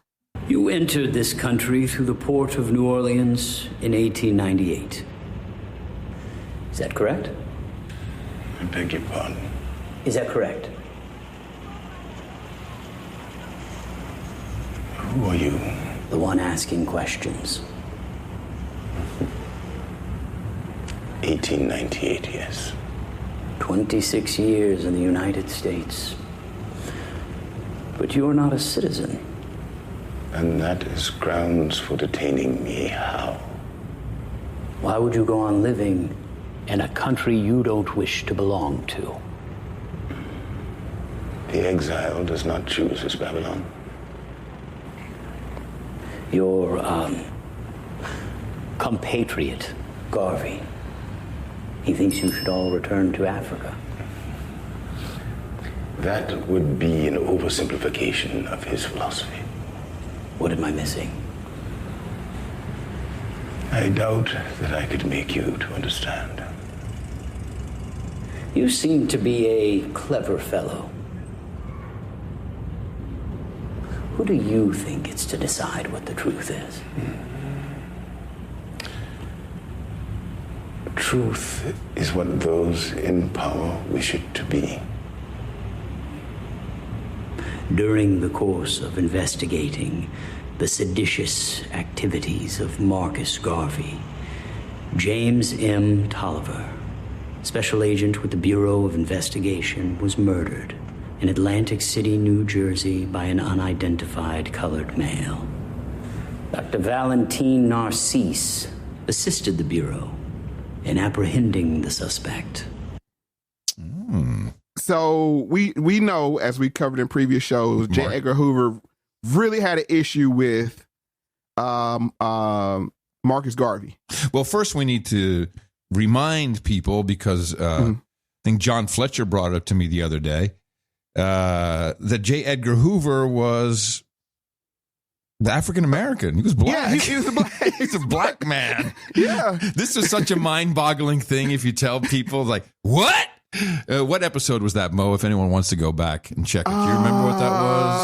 I think that was in either 31 or 41, I believe. Okay. It may have been earlier, but I think we played a throwback clip in those. We've been on this trail for a while. That was a good one, though. That was one of my favorites. That's when I'm like, what? How come this is not known? Because it's problematic to the narrative. No kidding. Black man harassing black men like Marcus Garvey, Martin Luther King, and no, you can't have that narrative. He has to be a cross-dressing white man. That's the narrative. I mean, that's what they want us to believe, right? As it's more easy to believe that he's he's a cross dresser. I mean, I don't know if his sexuality. I just know he like dress up in women's clothes, but allegedly. But he can't be a black man. Oh no! Even though we have proof of his lineage, that would ruin what we always talk about. The narrative. That by itself it blows your brain up. Yeah, it does. That's why they can't let it happen, because then it's like, okay, then why do you have it for black people? Out for black people then? Exactly. Is it because, like I said, communism was a big issue of his, as well as, taking down, as he said in this clip, quoted as saying in this clip, seditious groups. So, but I thought that's a wonderful clip of a agent flipping someone into an informant. And let's just move ahead a little bit. The one that played the role of Dr. Narcisse was Jeffrey Wright. And he's on the Sway universe, Sway in the Morning. And he goes and gives some insight and history on the character behind Dr. Narcisse. Is your character based on anybody in history as well? Or did you just... My character is based on a historical guy, but this guy really distorted. There was a guy named Casper Holstein who in the early 1920s was the numbers king, the first big numbers king in Harlem. The guy was making like $12,000 a day, they said. He was making millions, early 20s. He was from the Virgin Islands. He was an immigrant. He came as a youngster. He ended up at one point getting a job as a courier for a Wall Street connected family, I think out in Brooklyn, white family. So they gave him a job eventually on Wall Street, menial job, like a janitor or something like that. Apparently, he ended up in the closets during the day studying the stock reports, the stock indices. And he would just study. He had, very, mathematical mind, apparently. What he did ultimately was he tied the daily number to the stock index. So all you had to do was go to the newspaper and look at certain results, and you knew what the number was. So there's no ambiguity. There was no way of fixing it. And that's how his game became the game to play. So he was making literally millions in the early 20s. He was one of the biggest philanthropists in the world, or in the country, advocating on behalf of rights for the Virgin Islands. He also was a Garveyite. When Marcus Garvey's empire started to crumble, he was the one who paid for Liberty Hall. He saved the building that housed the Universal Negro Improvement Association. Bad dude. You know who he reminded me of when they was telling the story? No. the legend of Frank Lucas, that in American Gangster. That this one black man was bringing in all of these drugs, supplying all of America. It's like, really? Is that really what you want to believe, that one black man was bringing in all the drugs to supply all of America in the 1970s? Oh, yeah. Please pay no attention to the involvement of the CIA or the military. Right. In the same case with this, there was no follow-up question saying, hey, was he really working with Hoover? No, nobody asked that. I mean, that's the $1 million question, right? Was he really working with Hoover? And, you know what I'm saying, an alleged black man, or, a suspected black man, because he said he's from Bahamas. Because we know when we say that word black, it means something different than how they use it, so loosely. But making millions of dollars, running numbers, and he didn't come across Hoover's radar. Yeah. And this is our first time hearing about him. I mean, it's just, like I said, it's just fascinating. Well, but it's what's cool about it is just like that with the Oath Keepers, the terrorist, domestic violent extremist terrorist group. It's the same thing with the leader. And let's not at all mention Rev Al. Oh yeah, with the cowboy hat on, buying suitcases full of cocaine, no problem, But what's the story? Oh, he took down the mob. It was. Oh yeah, exactly. It was the righteous justification of what he did. So yeah, that's the backstory of the history of informants throughout early America and early the FBI. Going all the way back from the Black Panthers all the way back to Marcus Garvey and the creation of the agency. And then one more thing I just like to bring up is the NAACP was created by a person in a government agency. So it's... Oh, is that true? Yes, we covered that. Spin Guard. I know we covered so much. So much more. Spin Guard, which now they give out the Spin Guard Award. Oh, right. Yeah. So it's like, did they have control on both sides? Because, Du Bois and Garvey, you know what I'm saying, were like kind of pitted against each other or didn't like each other. Were they? And we know clearly that Du Bois was being handled by Spin Guard. Was Casper the handler on Marcus Garvey's side? We got to ask these questions because these are good questions. It's the same thing going on like now. It's groups being pitted against each other or being afraid of each other. But before we move on, we got to thank the most important people to the show, the producers. First, the white man and the black man have to be able to sit down at the same table. The white man has to feel free to speak his mind without hurting the feelings of that Negro. And the so-called Negro has to feel free to speak his mind without hurting the feelings of the white man. Then they can bring the issues that are under the rug out on top of the table and take an intelligent approach to get the problem solved. That's the only way that they'll ever do it. That's right. Moe Factz with Adam Curry is a value for value podcast. What does that mean? Well, we're trying to circumvent all of this stuff. The first part is we don't want to be canceled. The best way to do that is don't get involved with anybody over there when it comes to creepy corporations. I don't know. We could probably get Chinese money if we wanted. No advertising. All we want is to be able to speak our minds, speak freely, and do it in an uninterrupted environment. And everyone helps with that because value for value means you contribute back whatever you think this show is worth to you. Could be nothing. That's fine. While you're listening, you got to ask. But for some people, maybe it's $5. For some, it's a complete different number, different frequency. It could just be some time and talent that you hand back, or just maybe a note. We do like to thank people who support the show financially. You can do it in a couple of ways. You can go to mofactz.com. We've got a donation page, which you can also find directly at mofundme.com. And if you're using a Podcasting 2.0 app, then you can stream Sats directly to us. You can find those at newpodcastapps.com. Now, let us thank our executive producers and associate executive producers for episode number 67. I guess we kick it off right away with Chris Bergstrom. Caller, shot caller, 20-inch blades on the Impala. Bringing it today. Sir Chris Vox here, Moe and Adam, $333.33. I just made good on a knighting for no agenda, so I thought it was only fitting to spread some of that new money around. I started listening to Adam when Adam made it in Rogan the second time. Oh, that's right. That was a tough appearance the second time. Tough appearance. I've been listening ever since. Also consumed all the back issues, and it's all mind-blowing stuff from Atonement to Kanye. Moe does not disappoint. No jingles, no karma. Just keep doing what you do, and thank you both for your courage. And thank you, Chris.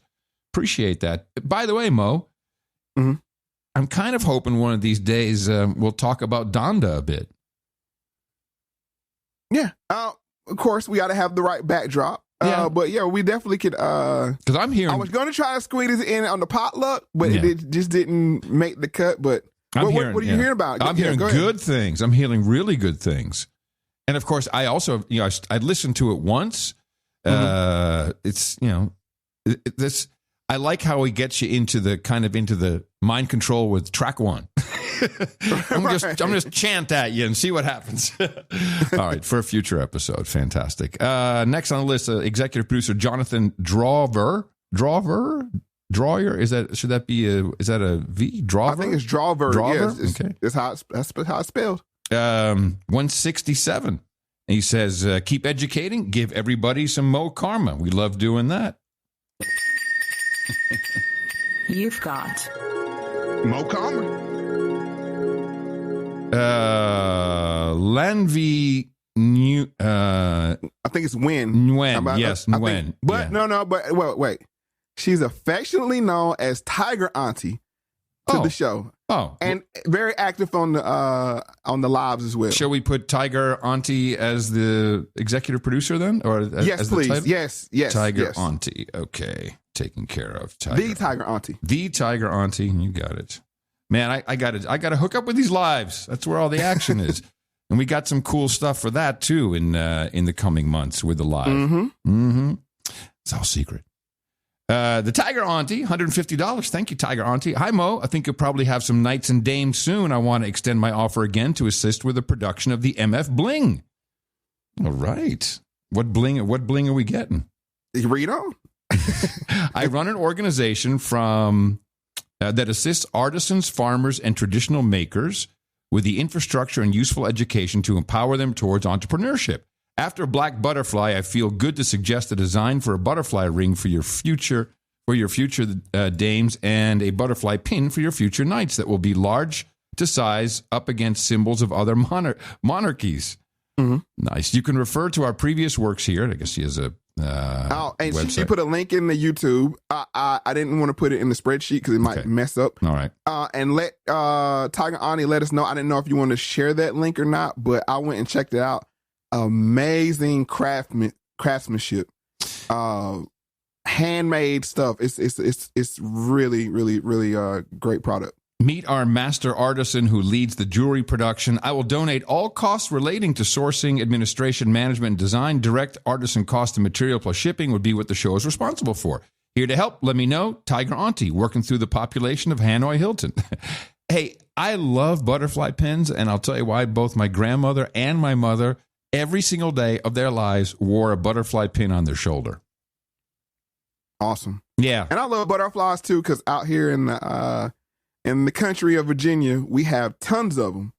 The butterflies are very fascinating. Beautiful. Yeah. Thank you very much. And that's value, like that whole line. No, that's fantastic. Okay, I can't. You got to send me the link. I want to see it. Yeah, but I think, did we finish our note? Yeah. Was there anything? Was there something? Yeah, else? Direct artisan cost, material shipping. I read that. What I'm saying is that's huge value. That's value right there. I love Tiger that. Auntie, we definitely would be talking with you, and she also offered to do some. I remember all these things. It's just that time is of the essence right now, but soon we'll have more time to get into these other ventures. Hey, so far I'm seeing us do a show every 2 weeks. That's progress. Tell you, man, I'm a scheduler, man. I'm a planner. Don't ever tell me to say, we could do something on this date. Just let me know. No, give me a date and a time, and I'm there. Yeah, it took me 60 episodes. I figured it out. Well, it took my wife many years to figure it out. so don't worry about it. She's like, no, I don't feel bad. I don't feel like bad. the doctor's appointments. No, you're going. Yeah, right. You're going now. We got Greg Wheeler Jr. with 111.11. And let's see, a nice note here, a long one. Thank you for doing the work that you do, my brothers. A perspective such as yours in this day and time is a blessing, truly means a great deal. Having the courage to speak out and take the stances you do lends courage to souls and minds like mine that feel as though the world is spinning this wicked web without most people ever even taking notice of it. Knowing that we aren't alone is beyond encouraging and reassuring. Finding your podcast and the No Agenda podcast was a godsend. Was starting to think I was simply crazy. Jury's still out, perhaps, on this. Yeah, I got that. A song by Fire from the Gods called Truth to the Weak Reimagined came to mind today as I was listening, wondering if you've heard it. I personally have not. I don't know if you've heard it, Mark. I haven't either. They're closing in on us at my workplace in regards to unclean heathen human resources that haven't taken the jab. You having the courage to speak out as someone not giving in gave me hope, though. I believe that this is a dress rehearsal for something else, and that is about to removal of certain rights and the rollout of something else and a certain desensitization to it. I guess what is he talking about? Guns, probably. I think just it's a test. It's like, what can we put in your body? If you of course. That kind of thing, it's like, there's nothing you can do past that. Yeah, once you do that, then you're right. I agree with that. Mm-hmm. I have faith in the truth and that we can stand through the storm, not automatically that we will, but simply that we can if we stand for each other and with each other as brothers and sisters. There's ugly blots riddled throughout our history, and our foundation is rotten. The rot has spread and is spreading, but there's moments that shine through like a light in the dark. Lone candles in the wilderness at the bottom of the chasm. I think of the families in Germany and surrounding countries that hid Jewish people from the Nazi soldiers at their own voluntarily acquired peril, and even the Nazi officers that went into their own pockets to provide medical care for the inhabitants of the camps. Not that it nullifies their actions, but still it shows an ounce of humanity, even in the most vile. Viktor Frankl wrote of these happenings. I recall the stories of abolitionists of yesterday and today, like groups like Operation Underground Railroad that are saving our children around the world from trafficking and the worst of us. And I remember that there are also angels among us, so to speak, or maybe literally. The jury's out on that for me here too, but I trust that there are forces of light, truth, and good if there are forces of evil, and I know beyond a shadow of a doubt that they are indeed here as people or otherwise, whatever name we are to cast. We see the fruit of their labor, don't we? Well, I believe so. I think I speak for many when I say that you guys are a force for good and a voice for truth in a moment of mass consenting silence. I just sent my first donation yesterday and would greatly appreciate a dead beating and some good karma for all that are listening on your next podcast. Love you guys again. Thank you very much. Greg Wheeler, absolutely. We got a dead beating. Congratulations. You're no longer a deadbeat. And a very timely note for what we're talking about today. Absolutely. Thank you so much, Greg. Oh, also we got to throw out some karma there. You've got Mo Karma. Nice note. We got $100 here from producer Judy Sigsby. Judy S. Another live. I remember these names from Judy.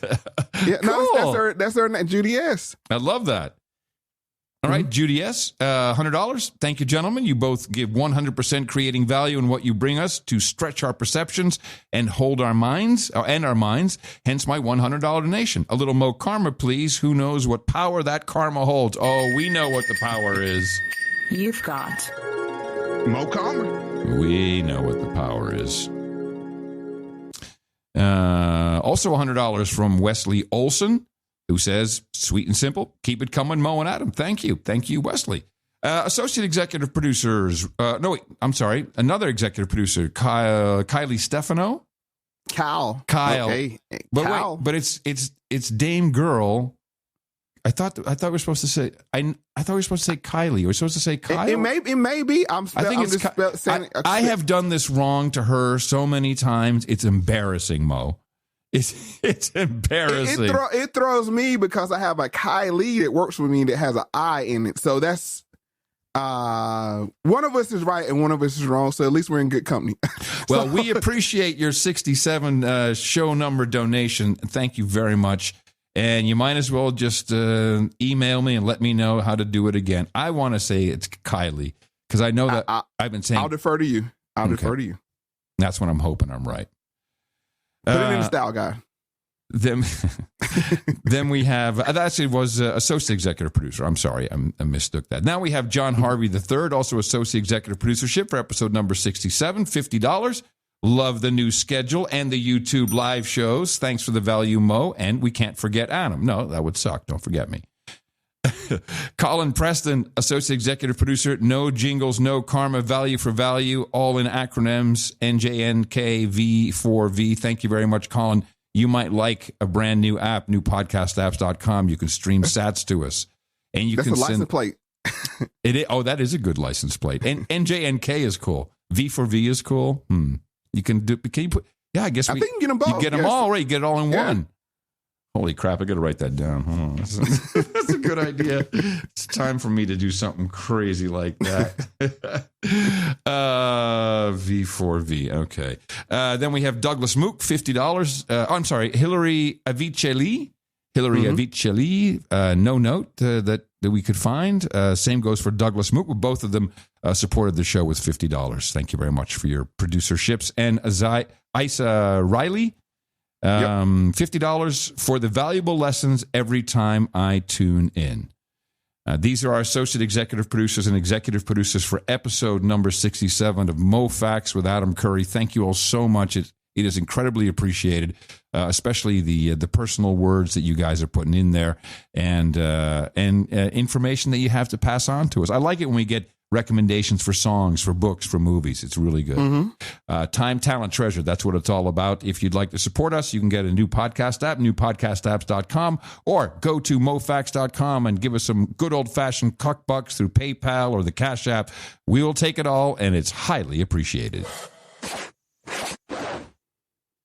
So I know everybody's like, I thought we were going to talk about QAnon and why did he go the way he went? I wanted to lay out the history.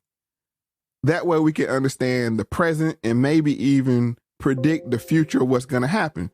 So now we're getting to QAnon. This is from 60 Minutes, and this is QAnon's corrosive impact on the U.S. In just 3 years, the extremist ideology of QAnon has captured the minds and imaginations of tens of millions of Americans. Their core belief, a global cabal, including Democrats, Hollywood elites, and members of what they call the deep state, control much of our lives. The cabal commits atrocities, including pedophilia, Satan worship, and cannibalizing children.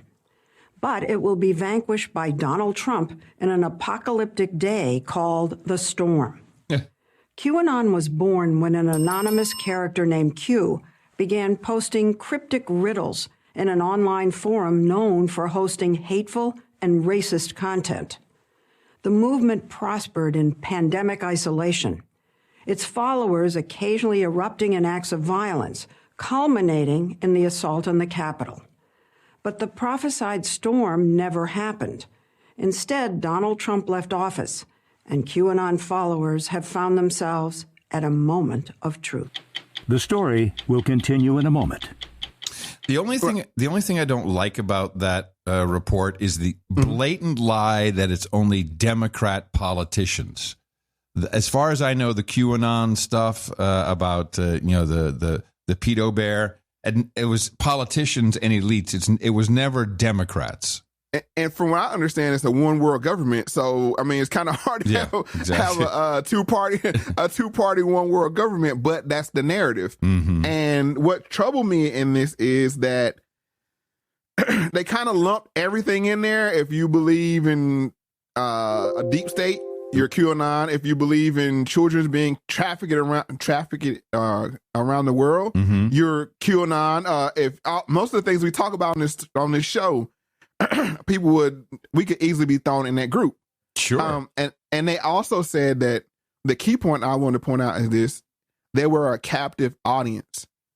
I think with a lot of free time, people started doing their own research. And if you notice, research has been demonized. Like, oh, you're reading? It's like you're. There was the QAnon people who are debunking the coronavirus. They do a lot of their own research, right? Which, which I have to bring this up. The big fish has landed. The king has been jabbed. LeBron James has officially came out and said he's taking the vaccine, and he had to make an announcement. And in there, he says, after doing my own research, so I'm like, oh, it's really? good. Oh, that's great. Yeah, oh, my goodness. Research is good for, you know what I'm saying? It's good for the king. Narrative. It's good for the king. Right. Well, it's good if you agree with it. Right. Whatever the narrative's being pushed. But if it's counter the narrative, then it's like, oh, no, you can't do your own research. Which I think they had to come at QAnon for several reasons. One, I think when they shut down the machine in Hollywood, the spell broke. And people started doing their own research and watching other, content, listening to, I hate the word, but alt media. Mm-hmm. And that was a problem. And then what also happened is we started seeing celebrities and stars and their top people that pushed the narrative of Hollywood and elites. They were normal. We saw them in their kitchens. We saw them in their bathrooms. We saw them, all the lights and bells and whistles. It broke a lot of spells, man. Broke a lot of spells. And that was the thing. It's like, well, how do we get them back under control? Well, we make them fear research or looking into things. Like if you bring up, anything in that list of things that we listed, oh, you're QAnon. Yeah, just demonize. You're QAnon. Yeah, just demonize. Which is a similar way with it's in reverse of what they done, what we listed in the first part of the show. Of they lumped everybody in together by these loosely based, like you said, if you believe in a deep state, which deep state is a common used term by politicians. Yep. But if you believe in it, you're QAnon. That kind of thing. It's like, what? Like, hold on. They talk about the deep state. They talk about the one world government. They talk about, kids being trafficked, those kind of things. So it's weird that they did this, but it gets even worse with the whole QAnon thing. Let's just go ahead and get into part 2. Joe Biden gets sworn in, and you started seeing chatter online. I've been conned. This has all been a scam, and they were out, which is great. That is rare for radicalized individuals. Elizabeth Newman was in charge of policy to counter domestic extremism at the Department of Homeland Security in the Trump administration. The prophecies did not happen. The storm didn't happen. Is there an opportunity right now to, as we say, off-ramp some of these people? Absolutely. For many, it was a light switch effect. But for others, you see them struggling. They're trying to make sense of it. And so they're very vulnerable right now. They're vulnerable to being convinced about some of these newer theories. There's a new one that March 4th is the day that President Trump is going to return and he's going to be president again. If we're at a moment where some of these people are disillusioned and maybe open to new ideas, are far-right extremists, white supremacists, even neo-Nazis, jumping in to this breach right now and trying to peel them off and radicalize them even more? Yes, they see opportunity. They have been posting guides on how to approach a disheartened QAnon adherent, making clear that you don't want to make fun of their ideology. You don't want to be too direct about your white supremacist views. You want to be empathetic.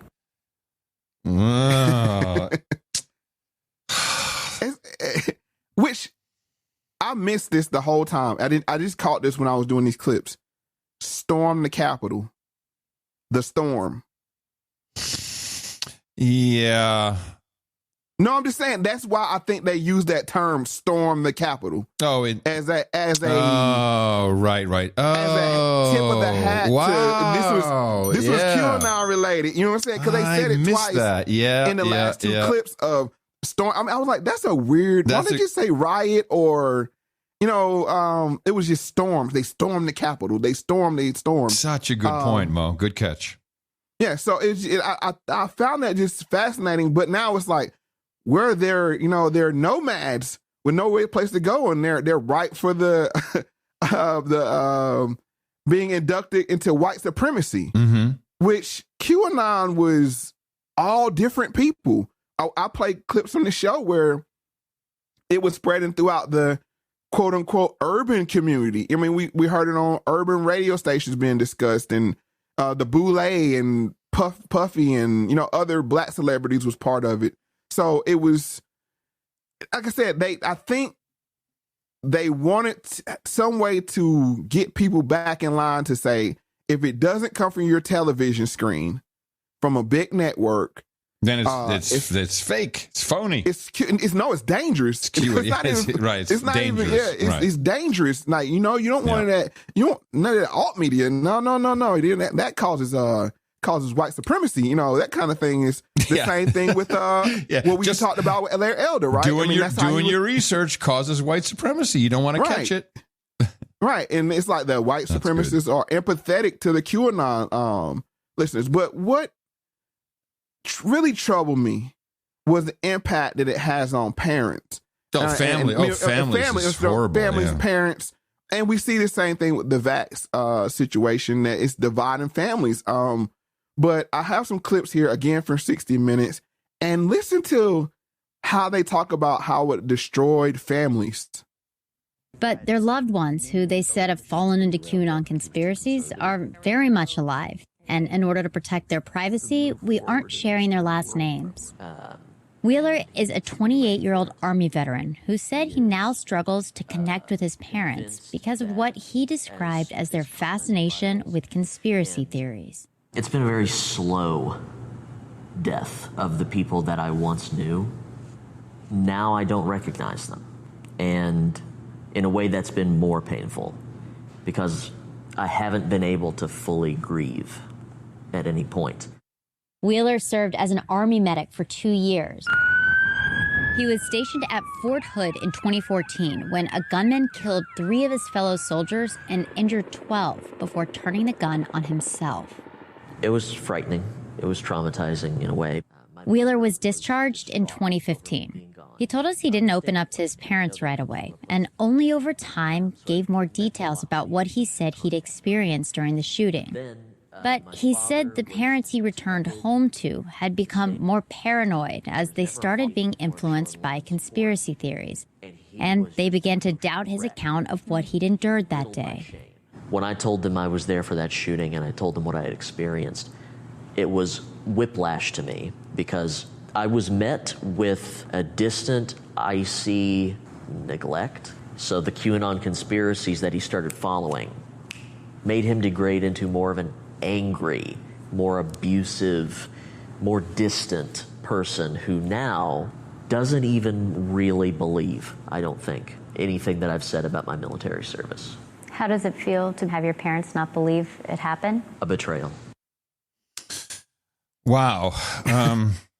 So I know people who are 100%. They say enough things that I know that they have followed a lot of QAnon. Mm-hmm. Very smart people, very commercially successful people, usually people who run business like retail. But what's interesting is that it's almost like they left. Let's see if I can say this right. Like they left the entertainment that is television news or cable news and went to the entertainment that is QAnon.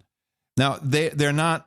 I remember specifically, like, well, August, it could happen. Trump could come back, but they're not crazy. But these two, it's the two of them are into it.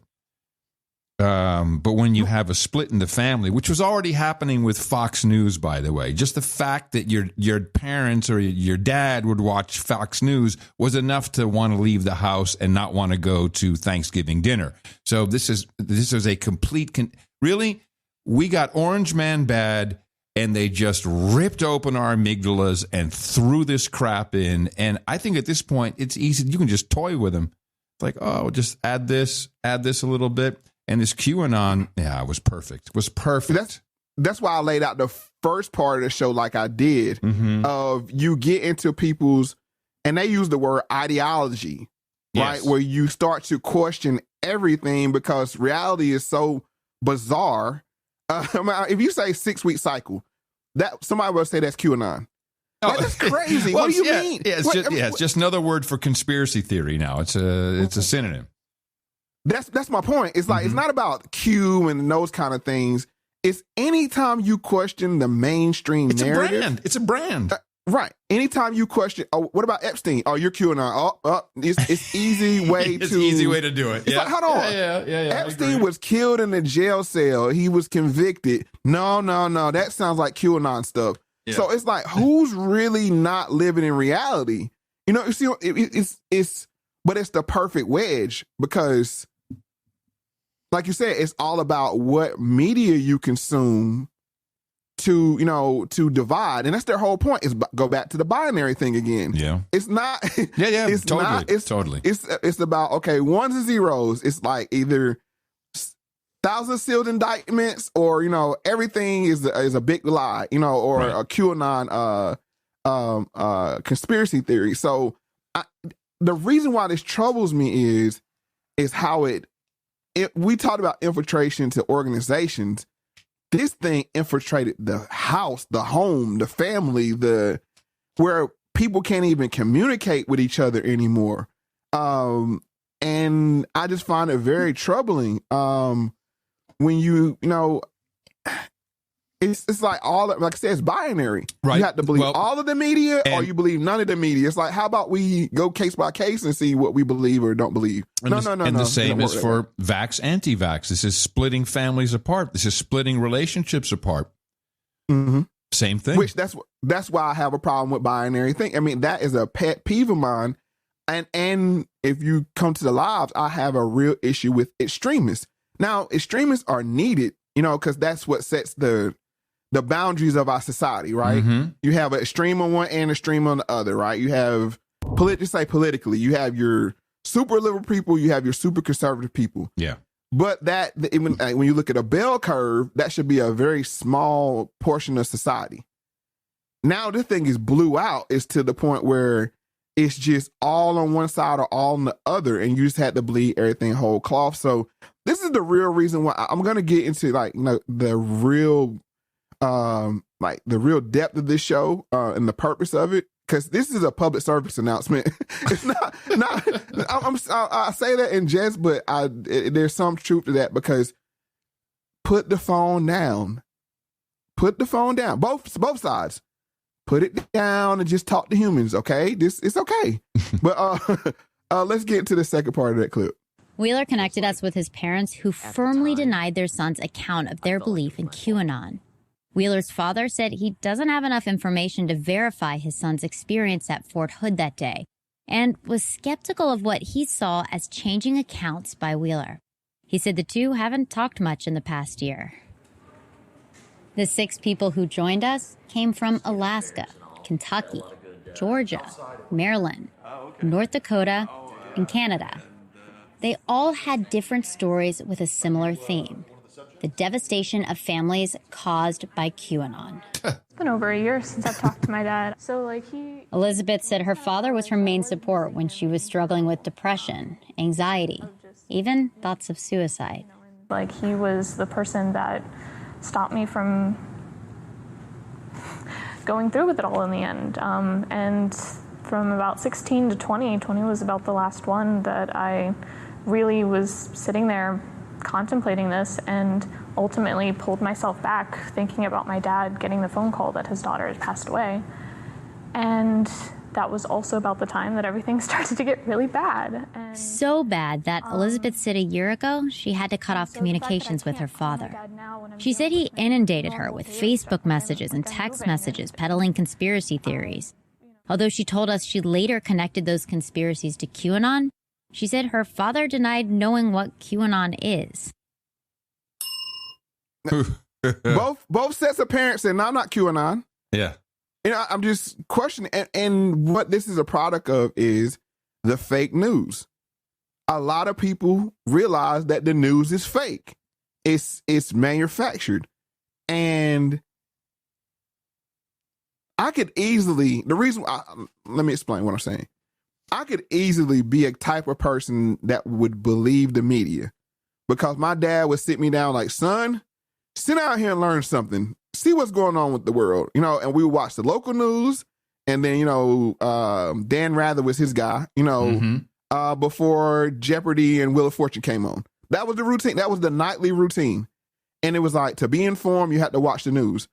Well, here comes 45 Savage, and he says, fake news.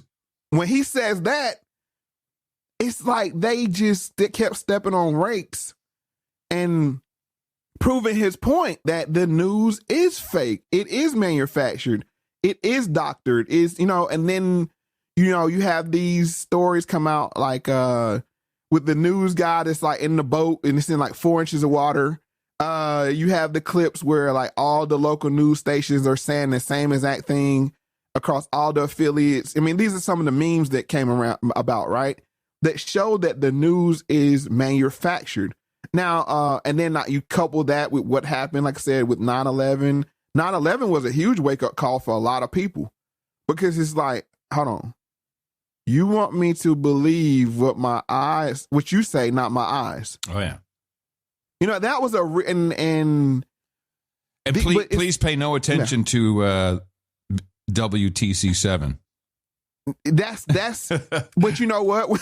or what I always get them with, I mean, not to get them in a bad way, but question and for the conspiracy theorists out there, if you want to successfully reach somebody or, ask them a question, don't inundate them with a bunch of information, because I think the real problem here is one side's brain shuts down from, just being bombarded with too much wokeness at one time. It's like, whoa, what? It's like, because if you ever met like a real conspiracy theorist and they hit you with that OD, that overdose of truth, you can see people's brains. Your brain fries, yeah. Right, and then what that does is like, no, I want to be safe, so I'm going to go back to believing whatever the narrative is. Like, no, I can't can't digest that. A lot of people would say that, like, no, I can't digest that. So I just want to go back because QAnon, I think, is just another version of what I think the CIA admittedly started. They admittedly started the whole concept of a conspiracy theory around the JFK assassination. We have been here before. Yes, we have. But you are absolutely right that with the advance of cable news and internet and just the proliferation of media itself, I think it just became easier. And they tried the fact check. Well, fact check, and everyone now, fact checking has fallen so by the wayside. We've seen in the past 2 weeks. The Hunter Biden laptop, it was absolutely true. And in the past 2 months, we've seen the Wuhan lab versus the wet market, which has been there for hundreds of years. So both of those things, people were deplatformed. It was fact check false. It couldn't be true. And now it turns out it is true. That, I think, and also the excessive amount of fact checking labels and crap that's on everything has rendered that almost useless. So they, and I'm just going to say CIA. I think it's 100% CIA. We'll bring in FBI. The two sides of the same coin don't always get along.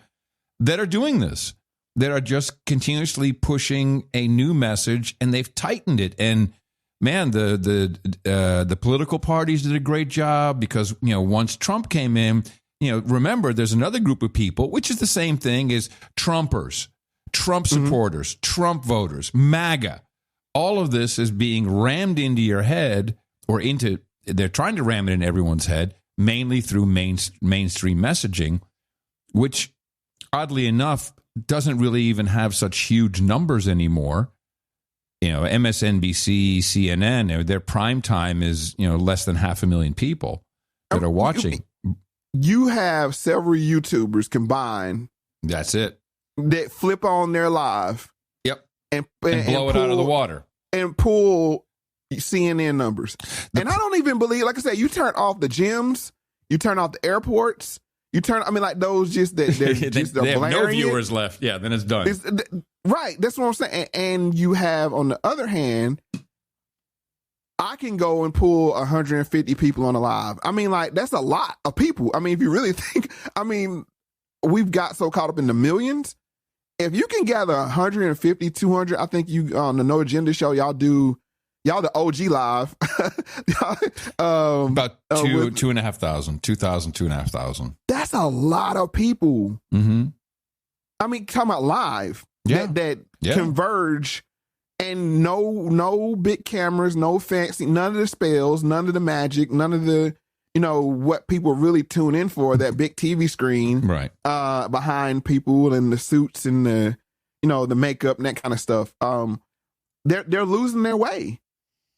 But so they had to have QAnon, and we think QAnon sounds like a drug. But there is one additional thing, because a lot of the alternate media is playing, and we do the same. Obviously, we're playing mainstream. So, like Fox News plays a lot of stuff that they then comment on that comes from the other guy. So they're really promoting everything, giving this Hegelian dialectic choice. And really YouTube, but also Twitter and Instagram. That's where a lot of the mainstream stories. That's where the clip service goes in, and that's become very important for this loop. They can what's on those clips? MAGA, Trumper, QAnon, anti-vaxxers, and go on DVEs, go on and on and on. But on the same time, they're so ham-handed that they just give you more material. It's the best part. That's the best part. They sold so far out to whatever their advertisers, and now this is where the advertisers come in at.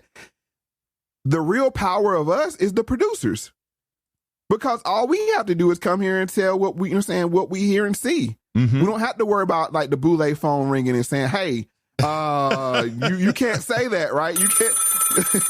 Yeah. Moe. Right. Moe, you're going way too far once again, Moe. Be careful. We have our eye on you. This will be the last you'll hear of us. So it sanitized everything. And they're kind of like robots. Like, oh, I can't say that. I can't question that. And they're slowly losing their celebrities as well, if you don't realize it. Oh, that spell's been broken. That spell is broken. I love it. I love seeing how the celebrities they're not influencers. It's just not, they can't influence anymore. They can't get people take the shots. They can't get them to look at award shows. Over and done with. Hollywood is dead. It's dead. But that's the arrogance of it. Like, oh yeah, we can shut the machine off for a year. And the sheep will come right back. No, like we don't care. Like I said, only thing I watch on television is a handful of TV shows. I mean, that's like Billions, couple more. I mean, but it really is like based in reality. It's like those kind of shows, but it's sports. And I don't even watch basketball anymore. No, and I wouldn't watch football if it wasn't connecting me and my 11 other friends in the fantasy league. Right. It's like everything has changed. We don't care what's on TV unless it's about us. You know, and like I said, that's a real problem to them. Yeah. So I know people say, you said it's going to be a PSA. All right. So I have the vaccine for this binary thinking. Let me describe 5 levels of listening itself. You might say it's a continuum of listening. The lowest level is to not listen at all. We could almost use the word you ignore somebody. You're not even there hardly at all. You're just into your own world or whatever. The second level is you pretend to listen. You may learn the body language and give the, even the mimicking responses of the last person's sentence. It's called being married. The third level is to listen selectively. You are really hearing. Oh yeah, that reminds me. Let me share. Oh, I agree with that, yeah. Oh yeah. Well, what you said back there, I know exactly what you mean. I've had the same kind of experience. Well, I don't know about that. I mean, see, you did understand, but your mind is so into your own hot buttons that you're listening always in terms of those buttons and those interests, but you did understand. The fourth level is to listen attentively. You're really giving full attention out of real sincerity. That takes a lot of energy, really, to attend to another. But still, you're into your head. Mm-hmm. The fifth is to listen empathically, to leave your head, to get into their head and their heart. Oh, that's good. Where's this from? This is Dr. Stephen R. Covey, my main man from the 7 Habits of Highly Effective People. Oh, of course, yes. And it's empathetic listening. That's the vaccine. And that's what we do on this show. We come here we're not just attentive to each other. We come to listen to each other. I want to get in your head. You want to get in my head. Like, what makes, why do you think that way? Why do you know the follow-up questions? And this is based off one of the 7 habits of seek first to understand, then to be understood. That's the vaccine to this, folks. That's it. And it's really hard. It's really, really hard for a lot of people. And I know, I see all 5 of those levels just by the feedback we get from the podcast. Yep. It's like, wow, did you hear it that way? It's like, right. What? You thought I said what? It's really interesting. But yeah, level 5 is where we want to be, and it's tough. It's very difficult. But I don't think it is. I think a lot of people find it very challenging. There's so many distractions just to look at someone and listen to what they're saying. Yeah. That's the point right there. The distractions. Me and you get to sit here for 3.5 hours, a list full of clips, 2 microphones, and we listen to each other. Yeah, and it's like, you're literally what? in my head. You're literally in my head, loud too. Right. I'm not gonna. I'm not sitting here waiting for my turn to talk. It's like you ask follow-up questions. We use analogies, and those kind of things. But I'm not coming here just to talk. I'm coming here to listen, to understand, and you're like, well, I didn't see it that way. Obviously, if you say it, you've heard me. Yeah, of you course. understood what I said. But I'm just saying, this is what we need to do with our families. I find this to be a real problem in one sense, but this is why the alt media kicks mainstream media's butt. Because when they have two people having a conversation, they're doing lines. They're reading scripts. Yeah, they're reading scripts. Even the White House press briefings, the questions are known beforehand. Most of the congressional hearings that you see, questions are known beforehand. It's all scripted. It's all of it's lined. Whenever they say, I'll talk to you about that in closed session, yeah, you're going out off the script here. Stop it. But that's why people don't find it interesting. Because it's like, I'm going to say my line. It's bad acting. I say my line. It's just bad acting. Exactly. Right. So this is why this thing that you created, I got to give you credit, is you actually have people sit down. We're having a conversation. The person that's listening to is part of the conversation in a passive way, but they're even seeking first to understand. And then there's a feedback loop. They can write us a note, ask us questions. Ooh, you can't do that. You can't do that with CNN. The lives, it's the feedback loop. Yep. I have things I want to talk about, but the live is like, oh, let me answer that question. Oh, well, you made a great point there. Oh, it's engagement. This is how we win, because this stops the binary thing. It's like, hold on, let me first understand what you're saying. Let me make sure I got this straight, Adam. I've also noticed, the no agenda audience is, I think, very forgiving, but they do come from all ends of the spectrum. But in this recent round, after the QAnon, I would say now the vax, anti-vax, just in general, all the tension, even on No Agenda Social, which is noagendasocial.com, we're federated. It's a Mastodon server like Twitter, only open source and not filled with evil algos. I can tell people are a little bit more on edge. And even though they are all talking to each other, there's been a noticeable uptick for me in the what I'm seeing in stress levels. People are a little bit on edge, and that always diminishes the listening capability. Yep, the No Agenda family is not immune. The Factz family is not immune, because we're still a family. That's right, and that's my point. Is you see how this father saved his daughter from committing suicide, and a wedge was driven between them off of what reality is. It's like, hold on, your reality could be different than my reality. I can never know how you see the world. I can never know. Only thing you could do is try to relay to me how you understand it, and then it takes for me to say, okay, I'm going to sit here, be quiet, listen, like really try to put myself in your shoes. And that's what Malcolm X is saying. Come to the table. That's right. Put your emotions to the side, because that's the first thing. Like, I don't like that. Oh, he said that's what this family's doing. Oh, he said conspiracy theory. Oh, he said QAnon. Oh, he said this. And it's both sides. Yeah. Because QAnon, I'll be honest with you, I might offend some of the QAnon people out there. It's nothing but a secret society. It's like, oh, we know something you don't know. Ha ha. You know what I'm saying? Oh, we know what that means. Oh, look at that hand gesture. Oh, you don't know. You know what I'm saying? That kind of thing. Well, yeah, it was really well done. The game theory in QAnon was well constructed. With the proofs and the rabbit hole and all this stuff, all these little terms, very well constructed. And honestly, a lot of it was damn good, Mo. I looked at stuff and go like, shit, that's got to be true. There was just stuff. What?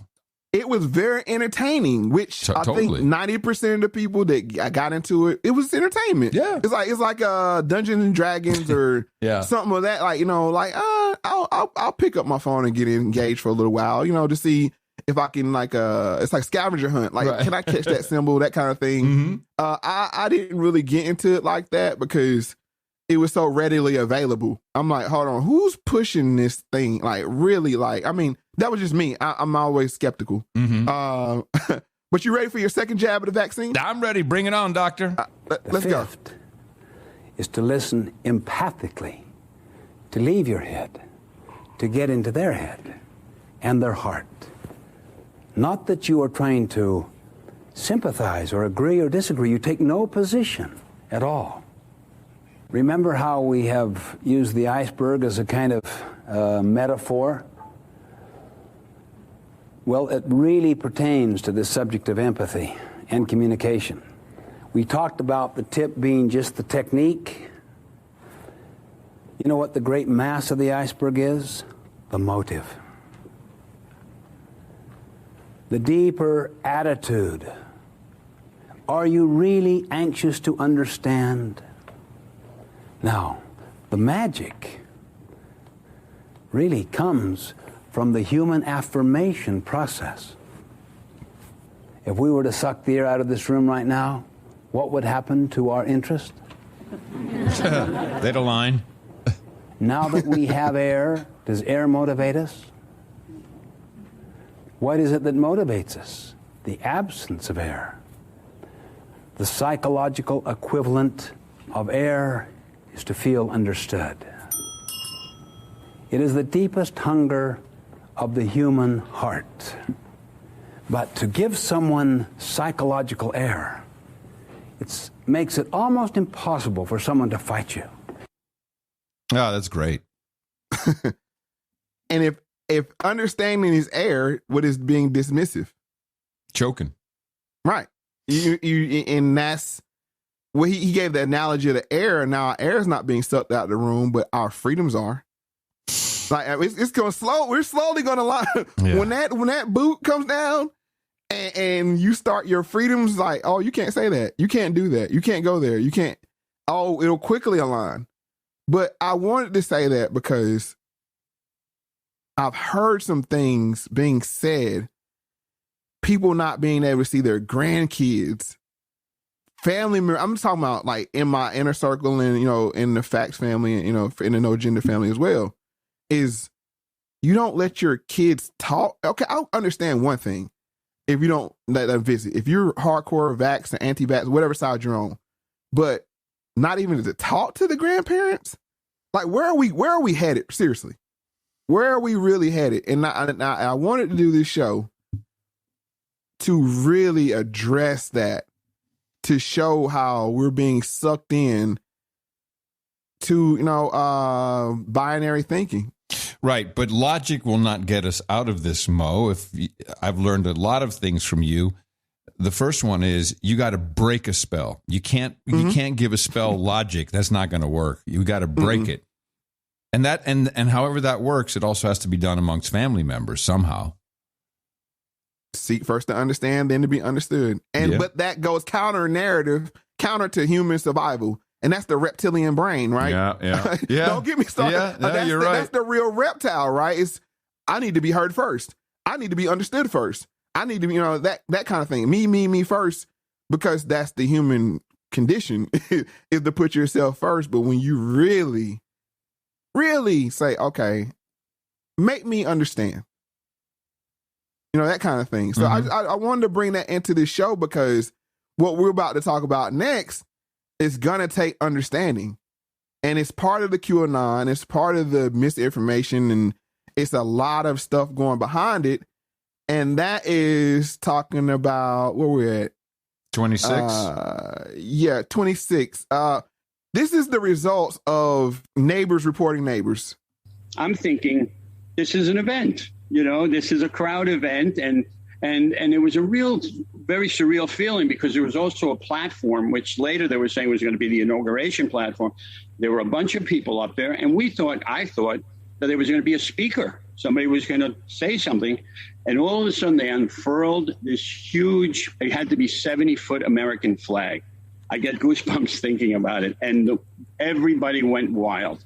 And you have not only an FBI raid of your apartment, but an FBI raid of your mother's apartment. Let's fast forward a little bit and talk about that. What happened there?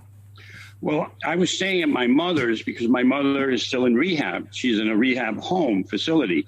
So I was spending time there trying to clean up for her because I wanted to make it wheelchair access.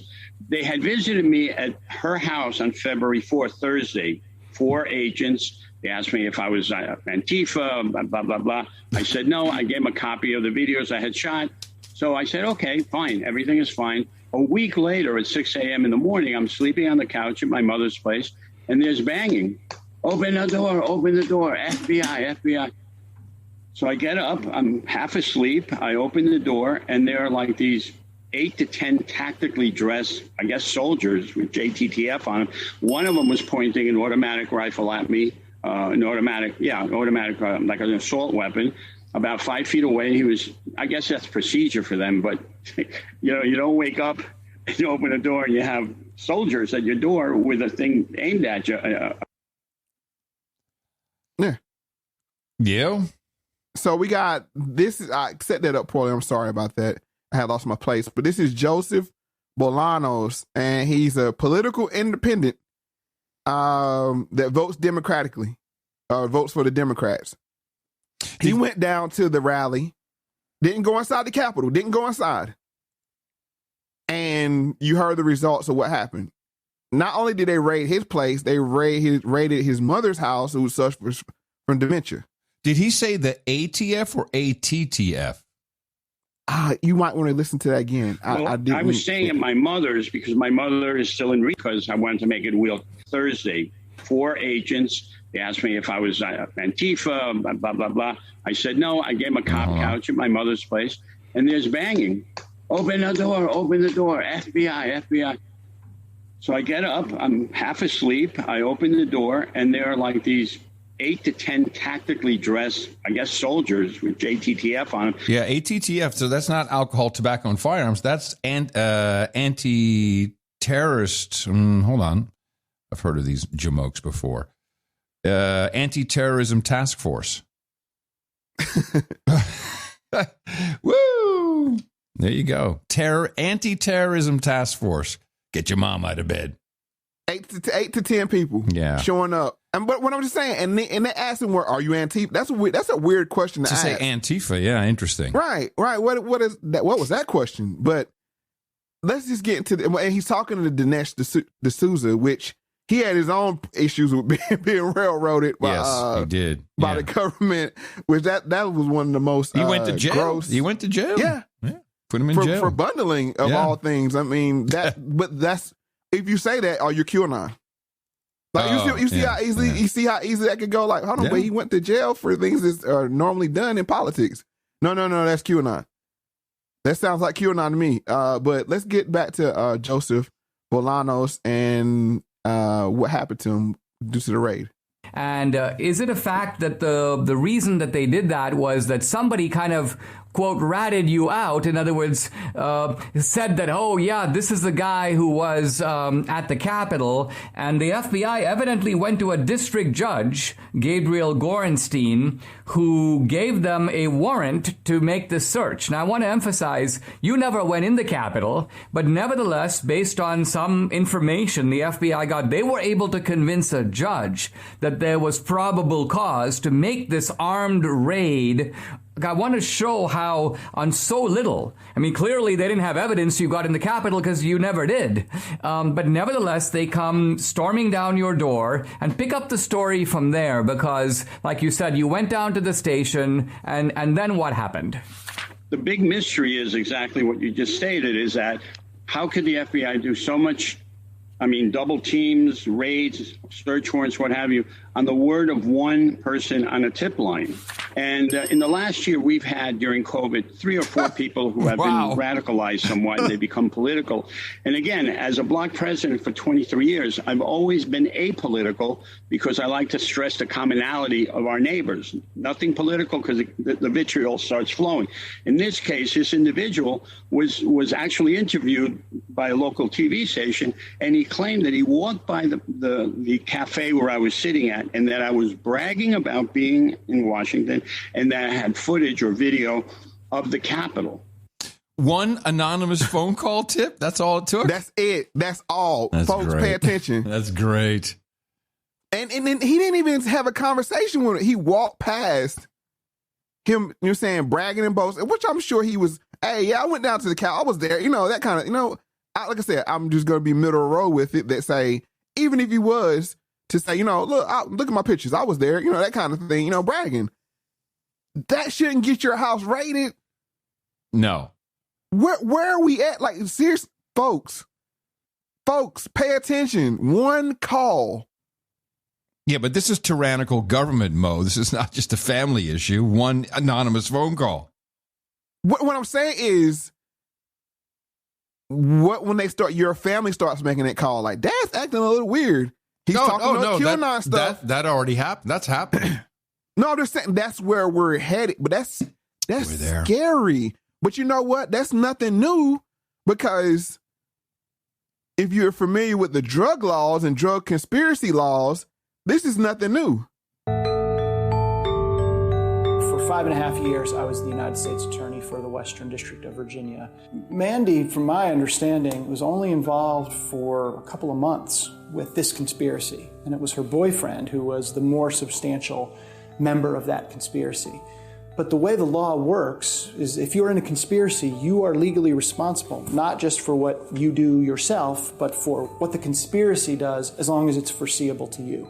So if you are the girlfriend of a drug dealer, like Mandy Martinson, and you have reason to know that he is receiving large quantities from a supplier and then redistributing those quantities to various mid-level distributors, even if you never touch those drugs, even if you never benefit from them in any way, if you're in the conspiracy and you're aware of the quantity, then you're legally responsible for that quantity. It's like any other business. The person who stands at the counter of the store and collects money from a customer and puts it into the cash register, she's a viable part of the entire business and is part of the reason why the business makes lots of money. Even if she's not there every shift, isn't there for every single transaction. It's the same thing in a drug conspiracy. And that's a very powerful weapon for a prosecutor, because a prosecutor can say to a Mandy Martinson, look, you're responsible for everything that your boyfriend did, everything that the people he was dealing with did, because you were present when it happened. It was foreseeable to you. Even if she never touched any of that. It's hard for people to get their mind around, but a conspiracy allows, under the law, to charge people with really substantial quantities beyond what they personally did. Well, that's kind of good. That's kind of good news. That's kind of good news. Well, because once we get one, then we'll. Oh, it's like you knew that your fellow politician was doing this, and you were in on that. And I mean, no. They weren't like that. Yeah, it will. Yeah, it will. In the tribunals, yes, it will, Mo. It will. You're selling that Q-Hopium.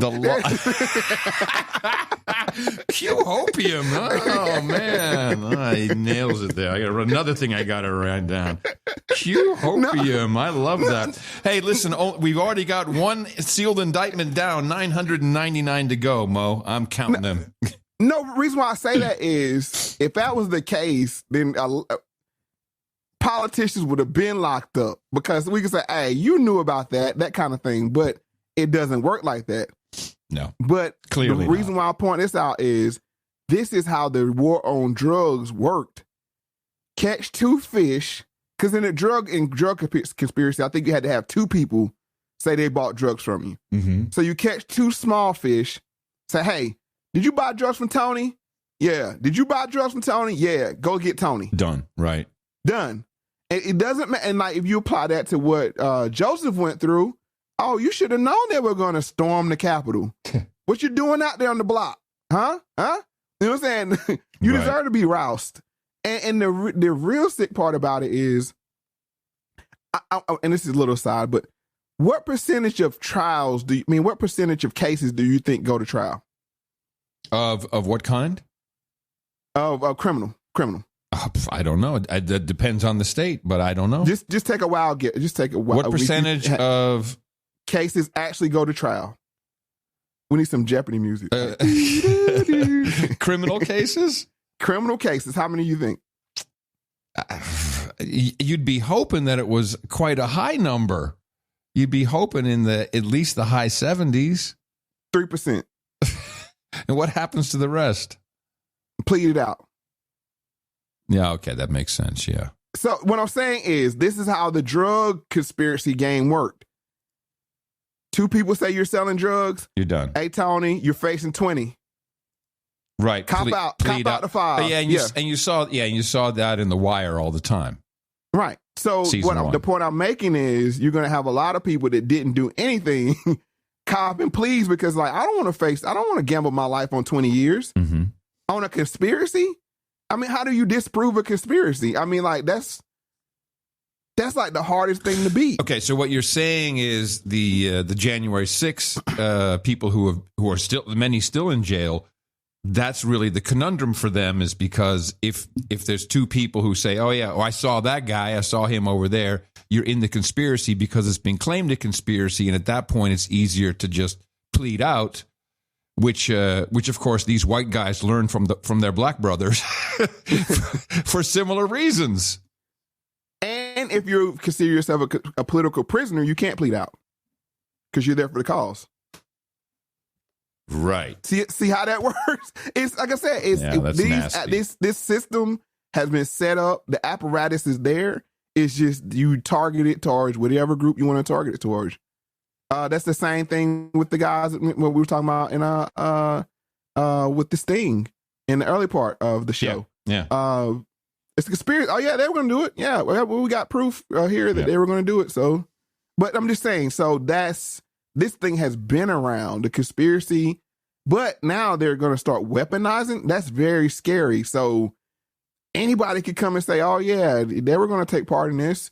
You got 2 people to say it, and you put me in jail. I have to plead out. I'm not going to fight. I'm not going to fight. They be like, "You want to go home today and be on probation, or you want to fight for 20?" Even you had a lot of people take cases that they didn't even have anything to do with because the odds is just, I don't want to take those odds. Right. It's a very nasty system. I wasn't aware of that. Yeah. I wasn't aware of the 3% number. And when you said plead out, yeah, okay. Makes sense. That's shit. That's some nasty system. How do you beat that? I mean, how do you? You don't. So I'm just, started with us, they don't end with us. I always say that. They started with us, but it doesn't end with us. But let's go back to Joseph and his final clip. I want to talk also about the element of media humiliation, because as I understand it, when you were handcuffed and taken out to the car, there was an NBC camera crew that had been tipped off about the raid, and they were there to sort of film you. And so what I'm talking about is it's not just a matter, because I know what this degradation feels like, but it's always magnified when you've got flashing lights and people shouting questions at you. Is it not a fact that you have actually had 2 strokes subsequent to what happened to you? And would it be reasonable to assume that at the very least these events contributed to those? Without a doubt, these events did contribute. The first stroke was considered mild, they said. Although in the ambulance, the records show, I pulled the ambulance records, my blood pressure was 220/143, which is hypertensive crisis, which is close to serious stroke. And then I had another stroke about 100 days after the first mild one, which begs the question, if it's so mild, why to have another one 100 days later? So, and the second one was a lot more severe. Now, regarding NBC, there's an interesting fact here, because often you hear the FBI, when someone comments or questions them about an investigation, they go, we can't comment because it's an ongoing investigation. Now, the guy who did the NBC story is a guy named Jonathan Deans. His partner, at NBC, is the former spokesman for the FBI. So how does this guy coincidentally have a cameraman show up? There weren't flashing lights or anything. There was just one cameraman, but that kind of tripped me off. So you have NBC with the former FBI spokesman, with the FBI doing a raid. I mean, common sense says that there's a linkage there somehow, because it's not a coincidence. What? There's gambling going on there? For fear of sounding like QAnon, I would say Mockingbird. But like I said, I don't want to end up on anybody's list. But FBI to NBC? That's just down the hall. Right, like you were saying. Like, just down the hall. Hey, Zuckerberg. You were saying. Zuckerberg. Yeah, exactly. like you were saying, like Zuckerberg and Mueller. These people are in bed together. It's the same thing, but That's two strokes. And the way that works with Zuckerberg is a good example. Government pressures that. It's like, what did you hear? You don't hear much about it anymore.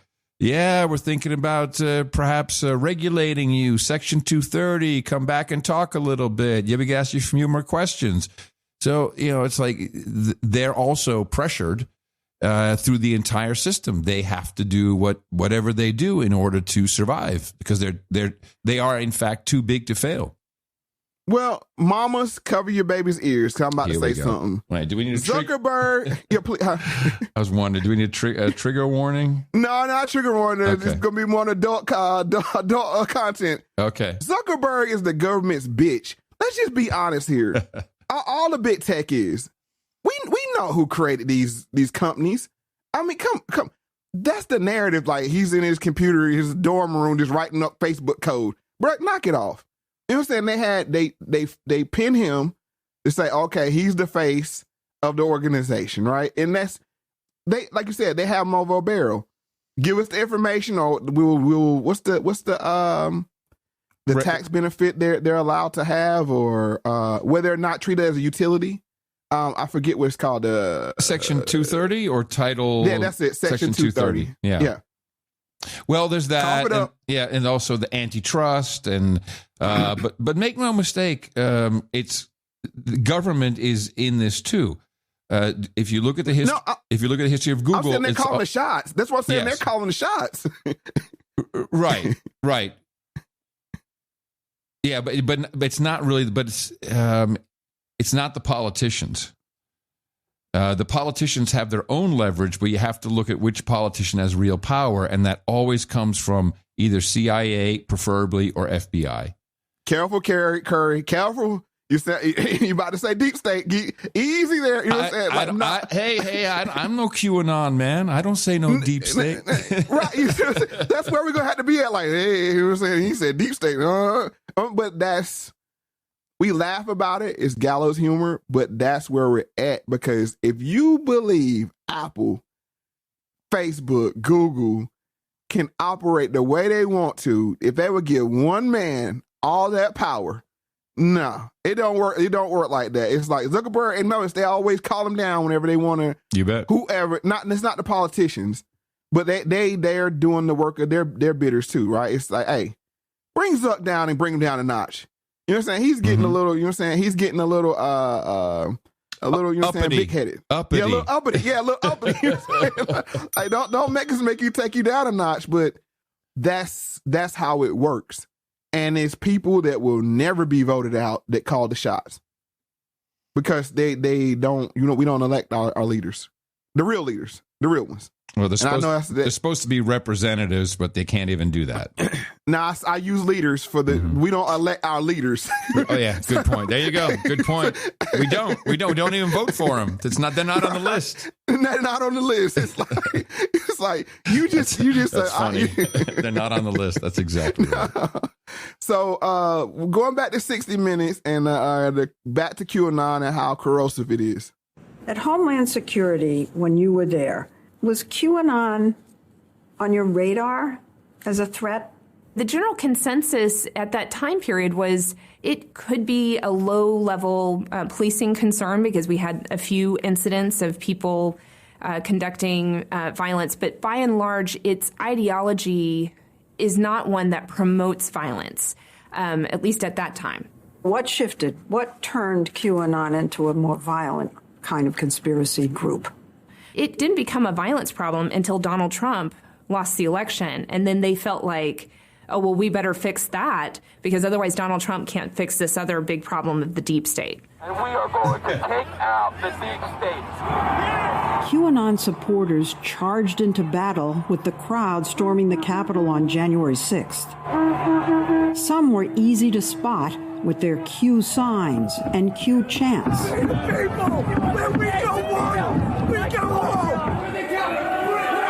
Inside, Officer Eugene Goodman staved off rioters led by a man in a Q shirt. Ashley Babbitt, killed at the Capitol, had previously tweeted a picture of herself in a Q tank top. Yeah. Oh, yeah. Or a horrible violation of whatever. Yeah. Yeah. So we're going to talk about Ashley Babbitt, and it's going to take a lot of empathetic listening to get through that segment, because I know, as I always say, this is why I wait to talk about certain topics, because I know it's very triggering to people, and that, that's a barrier to get over, to, listen empathetically, to be unbiased, to seek first to understand and be understood. So that's part of the show, is just we have to take our time when we talk about things, because it has to be digested. But before we do, we got to get back to the producers. I like brand new money. I don't want any money around me that's not. I'd almost rather have a new one than an old 20. Now, that's kind of dumb, isn't it? But there's something about new money that excites you. You like $100 bills? Oh, yeah. I like new money, too. Oh, most beautiful thing on earth is a $100 bill. I hadn't seen a woman as good looking as a $100 bill. There's something about a $100 bill that excites you. That's right. We love the new money. Spray some sats. Newpodcastapps.com is where you can learn all about that and how to do it, and get a new podcast app, which will also include all of the chapters for the Moe Factz episodes, which Dreb Scott does for us. And we're talking now, he's working on going back and doing chapters for every single one going back to the first episode. And we'll also have the transcripts going back to the first episode. So there's a lot of work going on for the Moe Factz enterprise, the Moe Factz Entertainment Global Incorporation. God bless Dreb.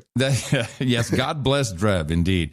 And God bless our producers. We ran through our executive producers and associate executive producers for this episode. We do have a few more people to thank. We've got $39.10 from Alejandro Alocer. I'm just guessing. So how I pronounce it. Malcolm donation to your excellent $39.10 excellent podcast. Love what you do, and I'm so grateful for how much effort goes into these shows. Each one is a true masterpiece, not lost on me. Thank you, Mo and Adam. Thank you, Alejandro. Sam Smock, 3633, a little Ronamo to help keep the OG of social distancing on the Boulets do not call list. Thanks, Sam. William Gherkin, 3333, love the show. Thanks, guys.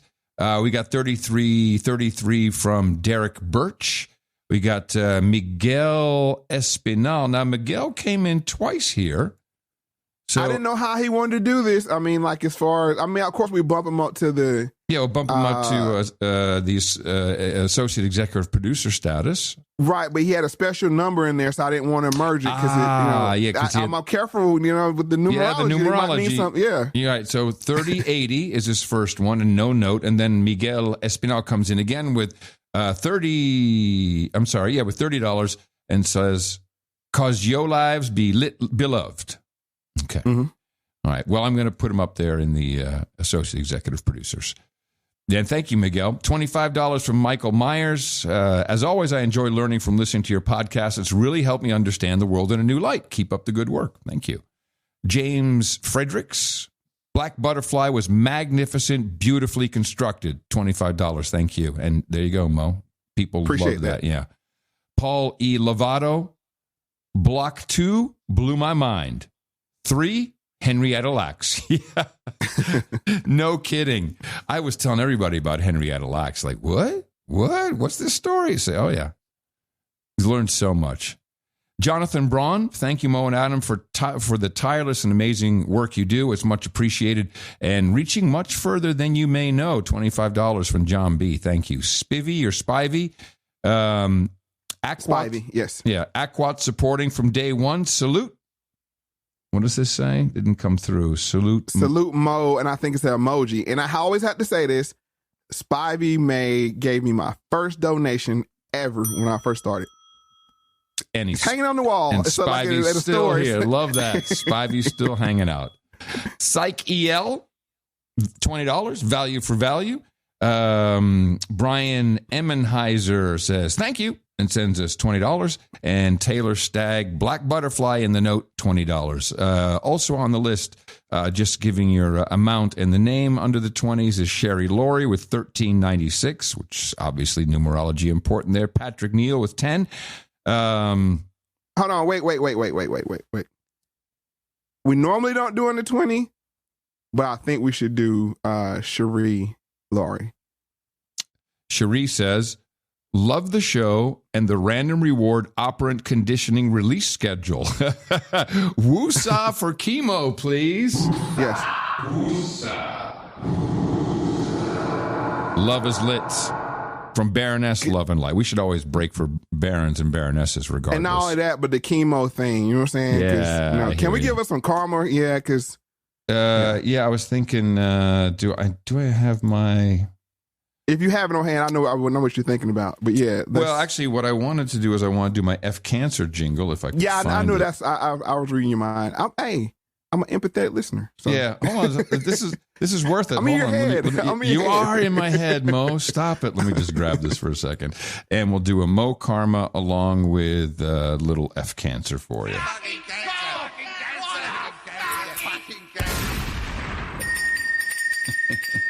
You've got Mo Karma. Then we get... Venmo. Patrick Neal. No, I like Patrick Neal. Yeah. $10, no note. Then we get Venmo. Hey, thanks for signing up. Here's your $10 from Venmo.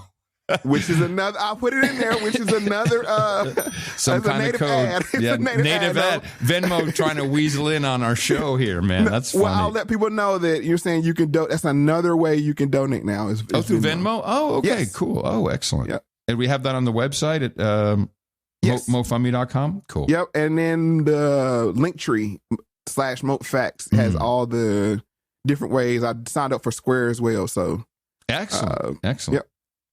Enterprising. Yes, perfect. Eric Runkle, $10. Michael Hanna with 10. Andrea, 10. David Ackerman, 9. Eric Runkle comes in again with 5. That's a monthly. Thank you very much, Eric. Dame Digital, $5. Thank you for your service. Yarbrough with 5, Michael Cole with 5, and as always, rounding out the list, we have Terry, the human subscription Keller, with $4.11. Thank you all very much for supporting Moe Factz with Adam Curry. Value for value is the only way we can keep the show going, and your contributions will become even more pertinent in the future as the show expands, as things change, and we're very excited to have everybody along producing, without a doubt, one of the best projects I've ever been involved in. So support us with one of those new podcast apps. You can find info in the show notes, or go to mofactz.com directly to the donation page, mofundme.com, MOEFUND.com. And thank you for producing episode 67. So Ashley Babbitt, I see her as the counterbalance to the George Floyd, because it's the other end of the spectrum, right? I mean, it couldn't get more 180 degrees opposite. Agreed. Right. Yeah. And it screws with people's heads. And that's why I was very conscious of time when I discussed about this, which, this is a very important portion of the show. So let's get first into the media's coverage of what happened at the Capitol with Ashley Babbitt. This morning, new details about 35-year-old Ashley Babbitt, who was shot and killed by a Capitol police officer. Video captures the moment she fell to the ground during the chaos. He's got a gun! As others warned of the danger, medics then rushing her to the hospital, but she later died. A documentarian says he witnessed the shooting. Oh! She was going strong, and next thing I know, she was shot. I do remember yelling guns when I saw guns and trying to warn her from going in. It was very slow motion because I was trying to capture the scene. Inside the House chamber, they broke the glass. Lawmakers were hiding, including Congressman Markwayne Mullin, who is defending the officer's actions. He didn't have a choice at that time. The mob was going to come through the door. There was a lot of members and staff that were in danger at the time. Babbitt was a 12-year Air Force veteran living in San Diego with her husband. Her family describes her as loving and says she was a staunch supporter of the president. She's my only granddaughter.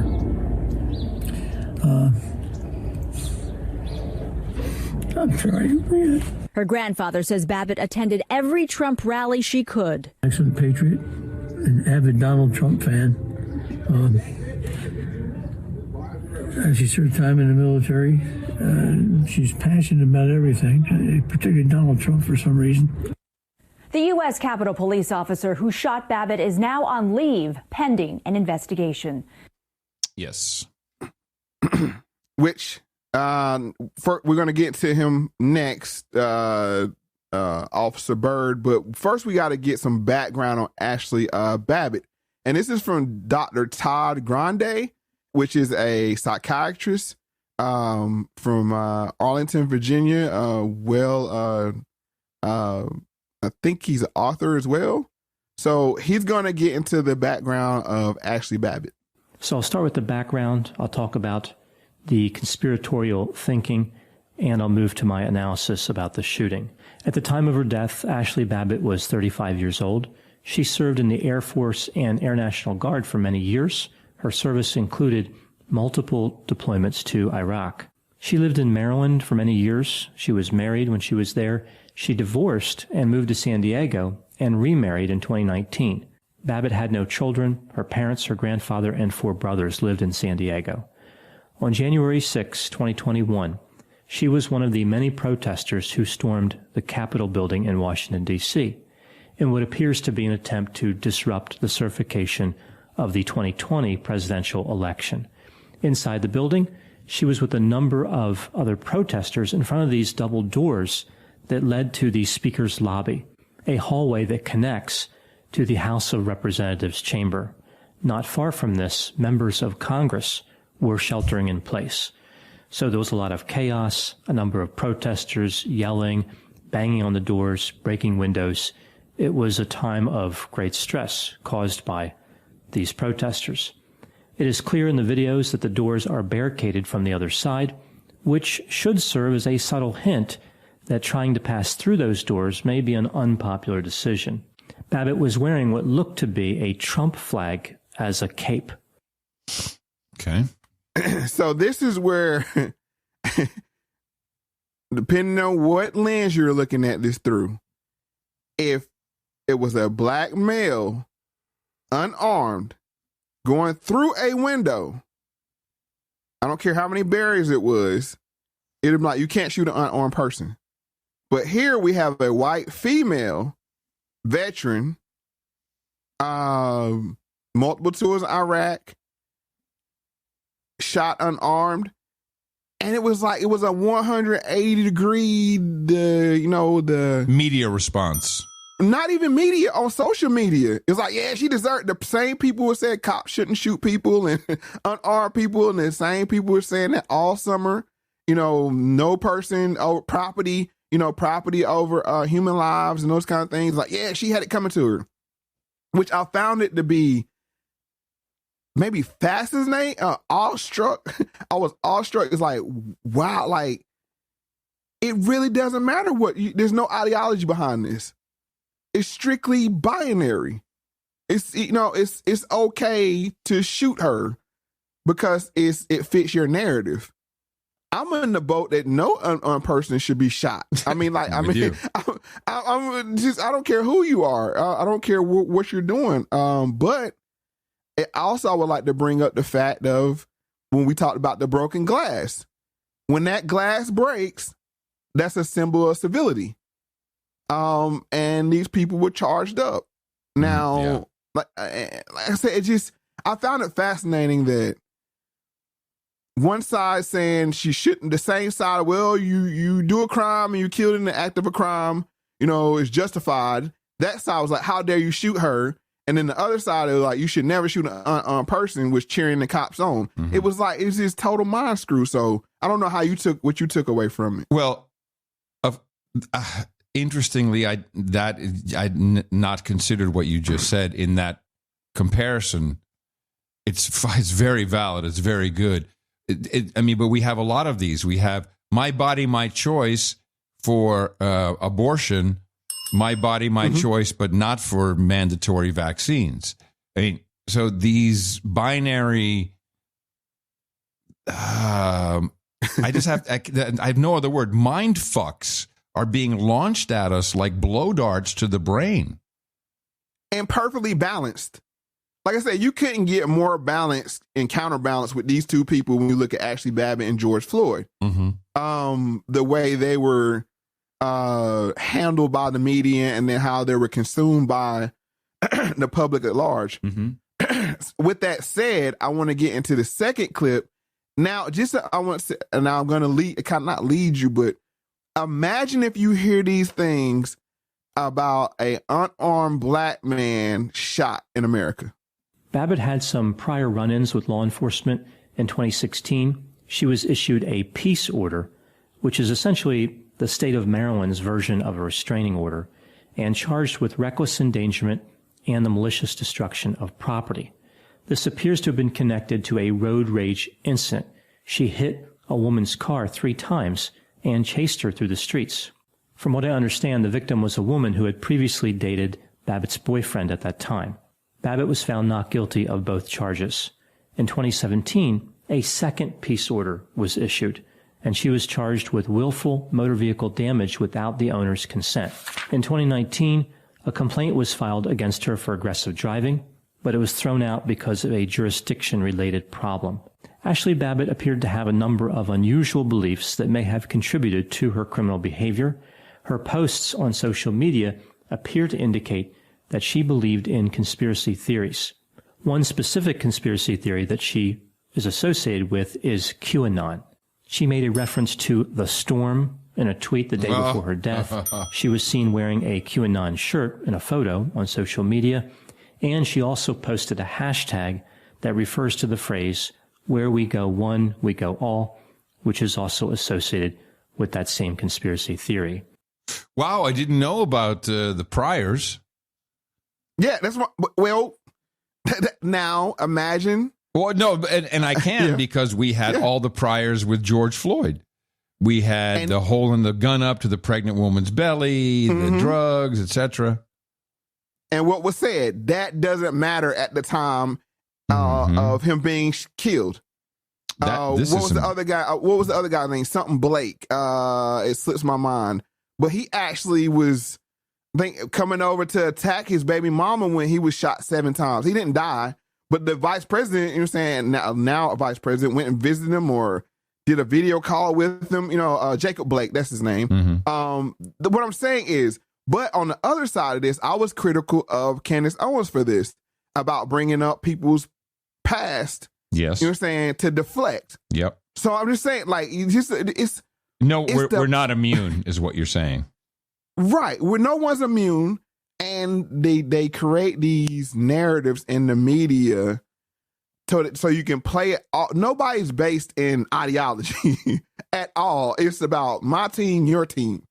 Like you said, red, blue, white, ones black, and zeros. left, white, right, black, 1, 0.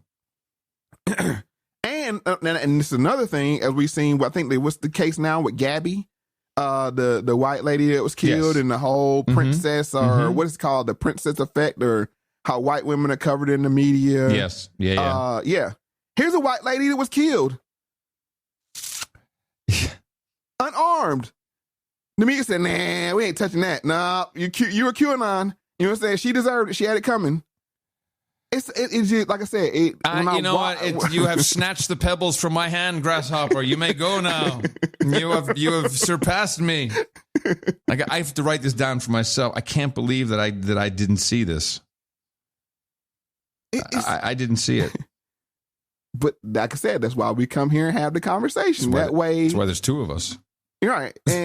But no, it's amazing that I'm very on social media was disgusting, like, for any human life to be taken. Oh, she had it coming. Like, what? I'm very impressed with your ability to see that. Because I know how it should be covered. Any other time an unarmed white lady gets shot in America, she shouldn't be the bad guy. I mean, like, in the media, not to me, but in the media. The general response to Joy Reid saying, white woman, that's why it's getting all this coverage, and the general response that I saw, which of course should have been, oh yeah, well, why aren't you covering Ashley Babbitt, etc. was, well, because when it's a black woman, most of the time it's killed by a black man, and you don't want to tell anybody that. Most of the time it's intraracial anytime somebody's killed. So I mean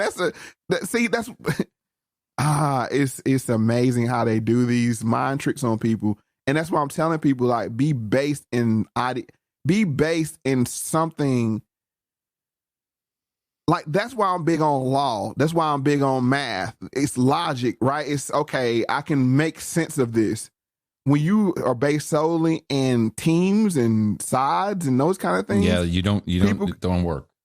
They can jerk you around. Yep. I mean, they can completely jerk you around, and then what it does is it makes you look silly, because it's like, hold on, I thought you were pro cops or anti cops, and like I said, it's the perfect mind screw, like you said. But I was like, if I heard, like, if they said innocent, unarmed, well, not with innocent because she was committing a crime, but innocent in the fact of not being a threat to, an armed person. If that was a black man coming through a window and a white man had shot him, all hell would have broke loose. Again. Oh, yeah. Oh, absolutely. You're nailing that. Yep. All right. So let's go ahead and go to 35. Here's a summary of what the followers of this conspiracy theory believe. They believe there's an evil organization made up of people who worship Satan, and they also cause other types of harm. The leaders of this evil organization tend to be entertainers and politicians. Donald Trump is a part of this ongoing battle with these evil people. Ashley Babbitt had a particular dedication to Trump. She was a militant supporter of his. At some point, Trump will bring about what the followers refer to as the storm and the Great Awakening. Again, Babbitt specifically referred to the storm. The storm is when Trump will arrest the evildoers and send them to prison. The storm is really about aggression and revenge. It's when the conspiracy theorist will punish the people who laughed at them. Now, the Great Awakening is different. This is when the beliefs of the followers will be validated, when all of the people in the world will realize that this whole time along, the followers were correct. So these conspiracy theorists actually believe that they have some type of special knowledge. Perhaps they are chosen or just incredibly intelligent, and they can see and understand what the rest of the population cannot. So everybody's being fooled except them. After the storm and the Great Awakening, a utopia will be established, and the followers of the conspiracy theory will be exalted as heroes, people who saved the world from certain destruction. Yeah, that sums it up pretty well, I'd say. But once again, they're making QAnon the opposite, the polar opposite of science, but in the same way, of the same paradigm, but it's a polar opposite of, we have secret knowledge that you can't understand. Mm-hmm. Isn't that how science is put on us? You dumb person. You can't research. Your research, like, you don't have a PhD in, whatever, whatever science, or, you didn't code Microsoft. That doesn't make you a expert on vaccines, that kind of thing. So, but it's the opposite end of it, that you don't know what these symbols mean. You can't interpret this language. These signs that we're being given, it's a religion. It's another religion. That's a technocratic religion. Yeah. The technocrats that the experts know best, and they just have to be managed, and the messaging is funneled, and there's consensus, and that's technocrats. That's 1984 technocrats. Yeah.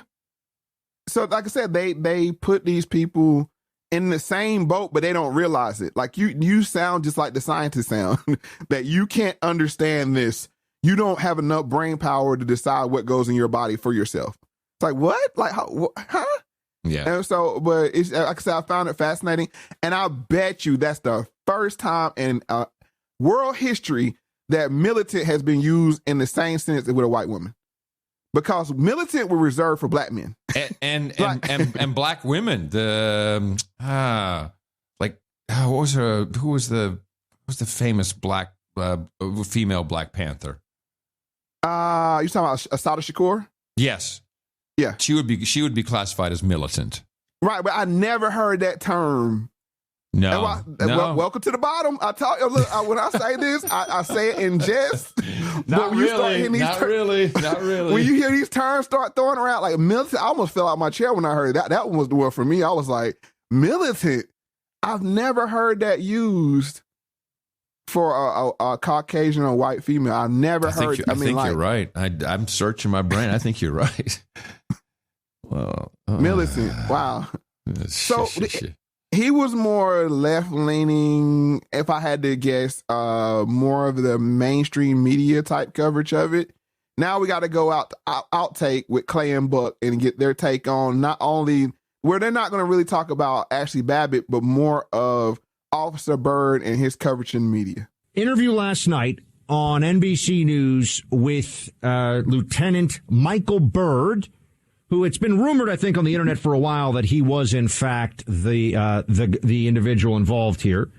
But he is the Capitol Hill police officer who shot Ashley Babbitt in the neck. Now, Clay and I, I've had some background in law enforcement and baseline tactical training. Clay obviously is a lawyer. We wanted to go through some of this and really, first of all, they couldn't have tried to make it a more favorable platform for Officer Byrd's narrative. You'll hear that yourself. We want to take this, though, piece by piece and address for me, the whole thing is outrageous because the politics involved are quite clear in terms of how this has been handled. But let's start with Michael Byrd saying that he showed tremendous courage in the shooting. Of course I do. That is a very vital point, and it's something that is frightening. I believe I showed the utmost courage on January 6th, and it's time for me to do that now. The utmost courage, Clay. Have you heard any of the officers involved in fatal shootings that got a lot of national attention, and including times when an assailant was reaching for a gun or going for a knife? Have you heard any of them ever say, well, I showed tremendous courage in shooting that person?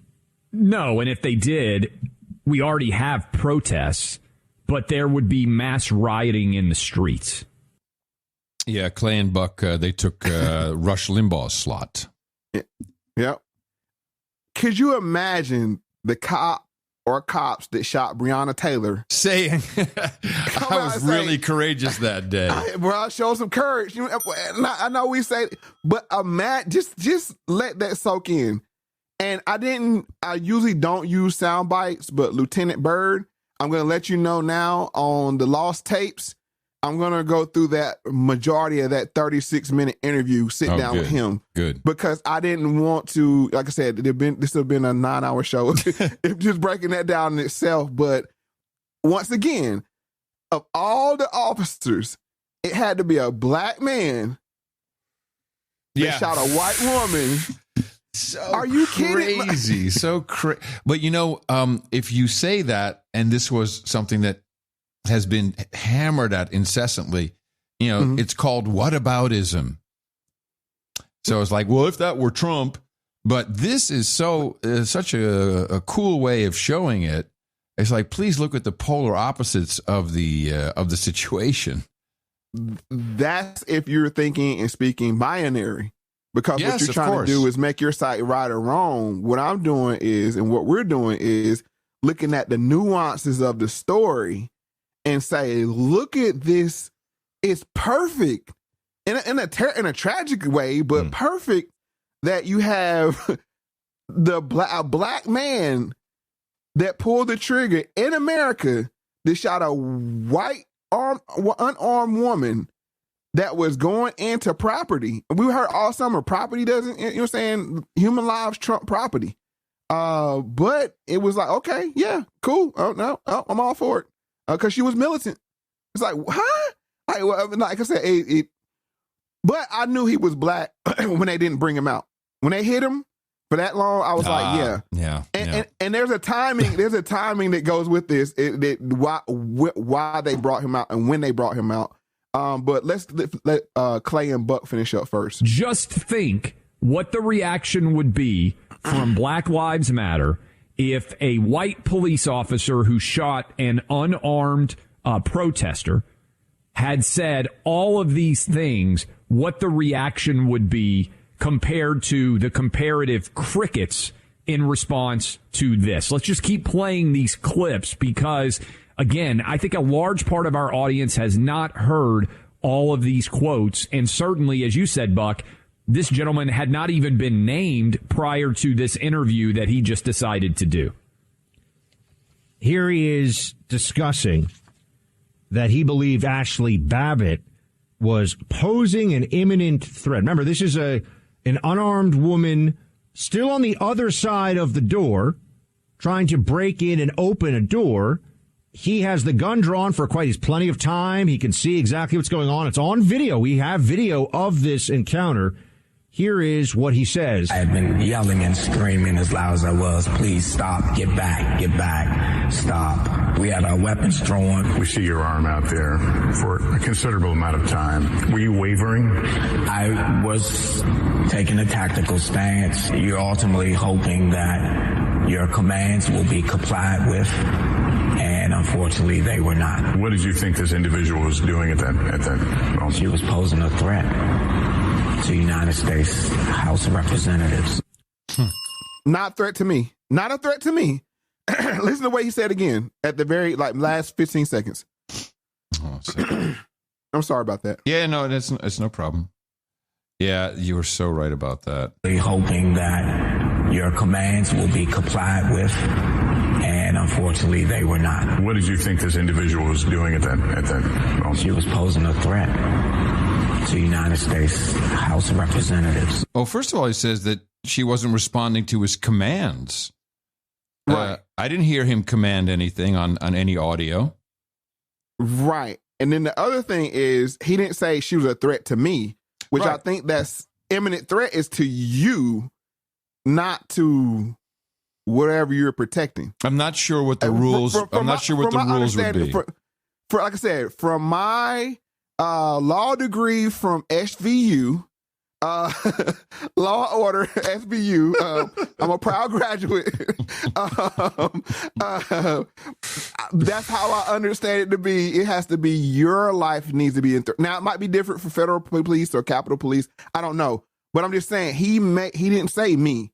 He didn't say she was a threat to me, which if he said that, I would even say, okay, well, you don't know what a person has, right? I would take it differently, but like I said, I don't want I don't want to belabor the point, but it was just fascinating. Like I said,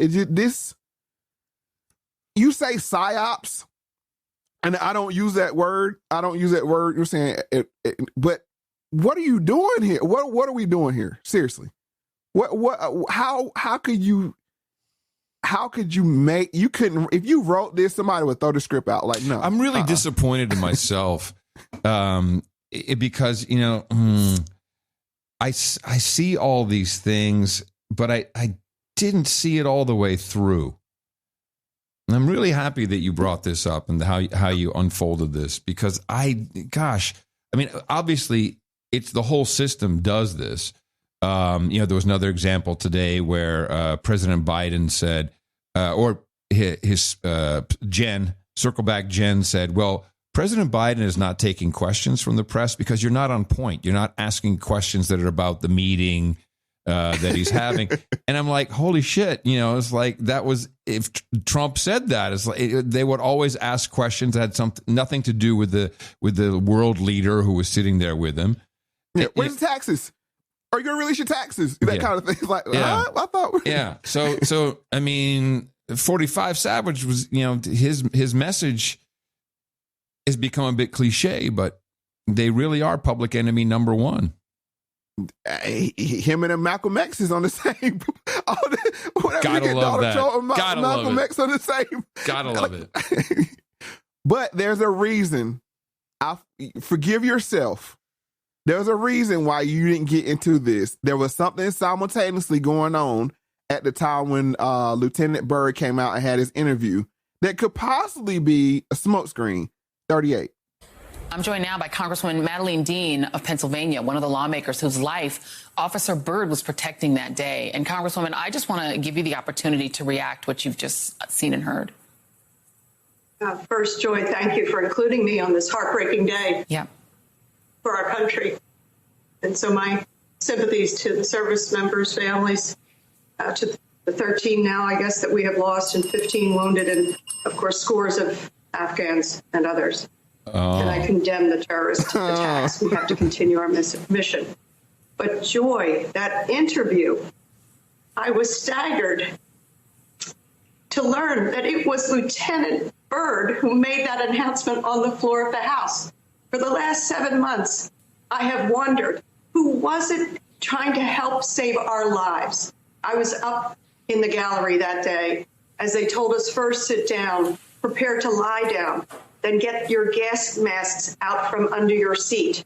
And then that announcement, they've infiltrated the rotunda and tear gas has been deployed. I have wondered for months who did that to save our lives. And what I want people to know is, number one, thank you, Lieutenant Byrd. Thank you. Number two, I hope people understand the proximity of where he was first on the rostrum and then where Ashley Babbitt was shot. It was feet away after Ashley Babbitt, sadly, with all those other rioters, broke through security gate after security gate after security gate. Yeah, that would have been something that covered up that little news. How convenient. I mean, it's like Bill Cosby getting convicted, you know what I'm saying, at the same time when you had the Kavanaugh case. How convenient. I mean, just 13 dead soldiers, out comes Lieutenant Byrd all of a sudden out of the blue. Yeah. Oh, you know, I'm glad you're 10 years younger than me. No, I forgive you. Like I said, I forgive you because you were down that rabbit hole. Yeah, and that goes to show you how the media works. That's true. It's like Afghanistan. True. Yeah. I was on, you know, like Telegram and Signal with people in Qatar and Afghanistan. Yeah, it's true. Well, again, that's why there's two of us. This is good news. Yeah. Different beats. You got different beats. Different beats. But yeah, I just find that interesting, the timing of that. And the other thing I found strange is, now I've seen a lot of 24. I've seen a lot of Homeland and these shows. Is it really our representatives lay down where you're at? Really? That's what we're doing? Did you see those gas masks? They look like the things that drop out of the overhead bin in the airplane. I saw that, but I'm saying, but the reaction plan is to lay down where you're at. Like, there's no tunnels. I'm highly disappointed in my government. Like, I mean, you take, really, we don't have secret elevators that, you know. Some representatives do. Absolutely. Pelosi was out real quick. They had Pence out real quick. They were all in the tunnels and stuff. Oh, for sure. But you know, there's don't we supposed to have like a little room or something? Like, I've seen Homeland, so I don't know, Mo. I guess not. I guess that's all. It's all fake. I'm seriously disappointed. When if somebody, a real threat rolls up, what we're gonna do? Lay down on the floor. Everything will be what? Lay down on the floor. Everything will be okay. Everything will be okay. It'll be fine. It'll be fine. Like you said, put the airline mask on and just lay there. Like, and she thanked them for that. I don't know who did it for 7 months. I wanted to know. You know what I'm saying? Who put this change into place? I'm going to lay down on the floor and be a waiting target. Wow, like that just shocked me. But yeah. It was cover. To be honest with you, I believe it was cover. Well, whether it was used as cover. Yeah, right. The interview, what I'm saying, the interview with Byrd at that time. Oh, totally. Yeah, let's reclaim the narrative here. We don't want to talk about the 13. Yep. So get through this 24-hour news cycle right quick, and then we can get back to business. Well, we know who captured the footage that you alluded to. Because we talked about it on show 57. Let's get into John Sullivan. And Kelly and Bob, James Sullivan says he turned in tips about his brother to the FBI here in Salt Lake City. He says he believes that his brother was not only involved in the riot at the Capitol, but somehow in charge. Full disclosure, the FBI has been in contact with me. John Sullivan posted to his Twitter on Wednesday. I got the call, as I said again today, that he was going to be apprehended by the FBI. John's brother James says he first learned his brother was at the U.S. Capitol when friends started texting him these pictures. Then John posted video to YouTube. Through that shit?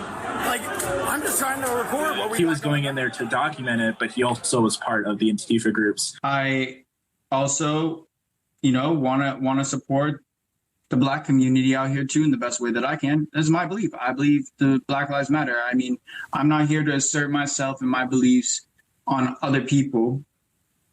I just want to give people the footage, the video. The FBI's office in Salt Lake City would not confirm they were investigating Sullivan or any Utahns. I want to absolutely condemn the shameful and violence that we saw on January 6th at the U.S. Capitol. We still love John, and that's something that he needs to know. Now, the criminal complaint against John includes violent entry. John was also charged by Provo police officers back in July of 2020 for criminal mischief and rioting. In Salt Lake City, Aaron Cox, Fox 13 News, Utah. Now we're talking about dividing families. Yep. James, his brother, ratted him out. Now, both of them, you want to hear something very interesting? Of course. Their father, adopted father, Major General Kevin J. Sullivan of the United States Air Force, was caught in a shady deal transferring nuclear fuses via Taiwan.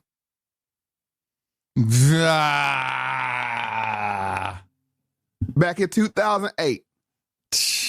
And now your two Black or biracial adoptive sons, are in the middle of the insurgency or the storm of the Capitol. That's of course great. That's not connected. Not connected. How did you find that? Did you get any clips on that, or did you just? I have an article on it. I followed the article. There was no clips. It was a big news story. I mean, if you look it up, it was 17. It was 17 officers that were involved, and they were caught with transferring nuclear fuses. Oh, well, that's almost as good as the Boston bombers, and their uncle is a CIA agent. Right, that's what I'm saying. Like, what's the chances? And then come on, what's the chances? But that goes to show you that this is brother against brother. Now, is it designed to be that way? I don't know, but it's just the coincidence of your dad getting caught transferring nuclear fuses to Taiwan in a big scandal, and then your two sons get caught up in this on both sides of it, because one is super conservative and one is super Black Lives Matter liberal. Crazy. What's going on? What's going on in that house? And then, hold on, you forgot. Remember, John was a Olympic skater, because we covered that in 57. Oh, that's right. I forgot about that. Yeah. Which had an Uber commercial, which I'll be also showing on the live. He just so happens to have an Uber commercial too. When I'm not speed skating, I'm driving for Uber. Like, what? Are you kidding me? Is somebody punking me? That's beautiful.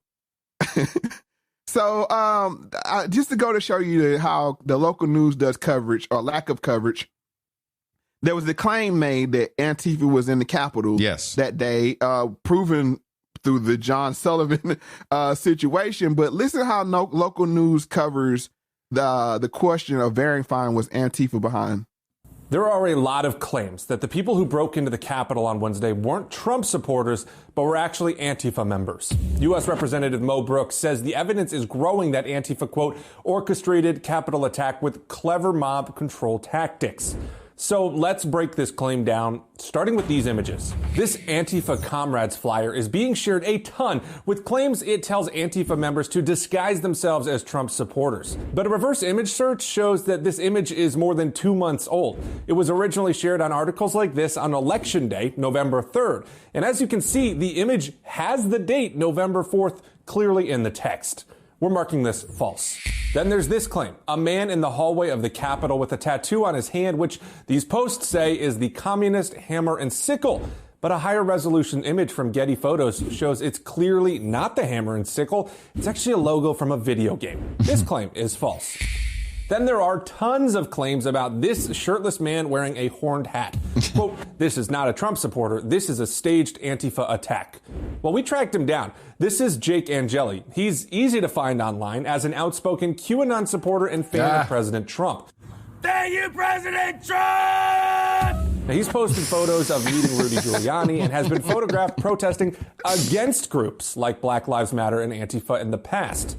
Wednesday night, he actually posted that, quote, I am not Antifa or BLM. I'm a QAnon and digital soldier. So claims this man is an Antifa actor in disguise are false.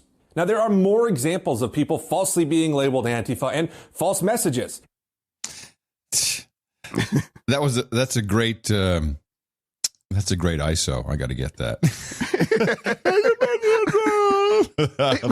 That's the local news stymieing the claim that Antifa was in there, which clearly John works with Black Lives Matter, and he actually got kicked out of Black Lives Matter for being too radical. And then on the other side, James worked closely with the Proud Boys. What's going right? Seriously, what is going on? That's pretty extreme. That's pretty extreme in one family. Which, and I have an article here from No Q Report. It says that they were have been on opposite sides of ideological spectrum since George Floyd video was released last spring. So that was the trigger. That was the trigger when they split into 1 and 0. Yeah. So, well, I have John Sullivan on Anderson Cooper, but you're not going to hear her speak. But I believe he was with his handler. What's her name? Jade. I had her name here. Jaden X something. No, that's it. That was his name. Jade. Oh. Her name was Jade. Oh, let me find it. I don't know what her name was. That. Yeah, of course you don't, because she didn't speak the whole time. So she was just there to handle him on Anderson Cooper. Jade Sacker, who is a CNN photojournalist that never did anything for CNN in her life, but that's how she was sold. That's how she was sold to the masses. But this is John Sullivan, and she's sitting 6 inches from his face while he speaks. Two people who were there join us now: documentary and filmmaker Jade Sacker and left-wing activist John Sullivan. John, you filmed this moment on your phone. Can you describe what happened? Yeah, so basically all the protesters kind of stormed to get into the chamber. We tried to get into the main entrance right when you walk down the hallway.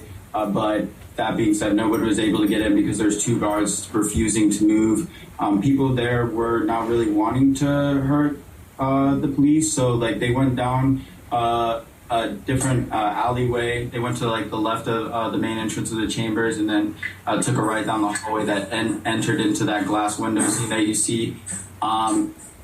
There were about 4 or 5 police officers right at the forefront, and I remember just coming up and seeing one of them crying, saying they want to go home to their kids.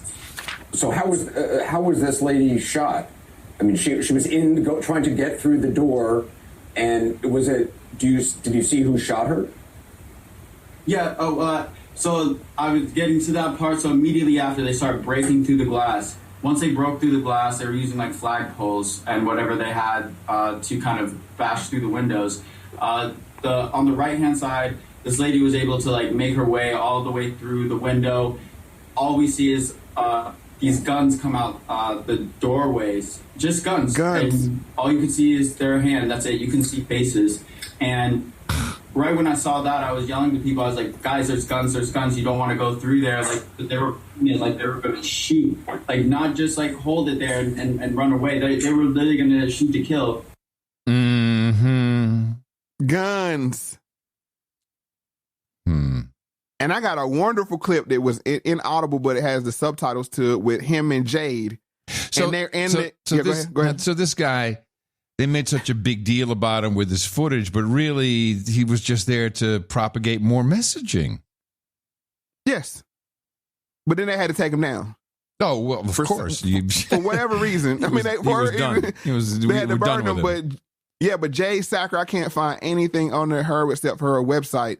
That she's done some, photojournalism. Mm-hmm. But like I said, I have the footage of her and him in the Capitol.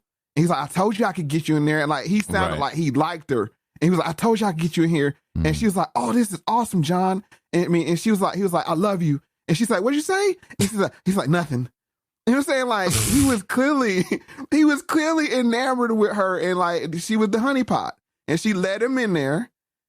She got the footage that she wanted, and he was left swinging in the wind. That's how I see it. Yeah, like I said, this is why the interactive newsletter is so valuable, because it's certain things that we can't show here that I can show there that I found when I go down the rabbit hole.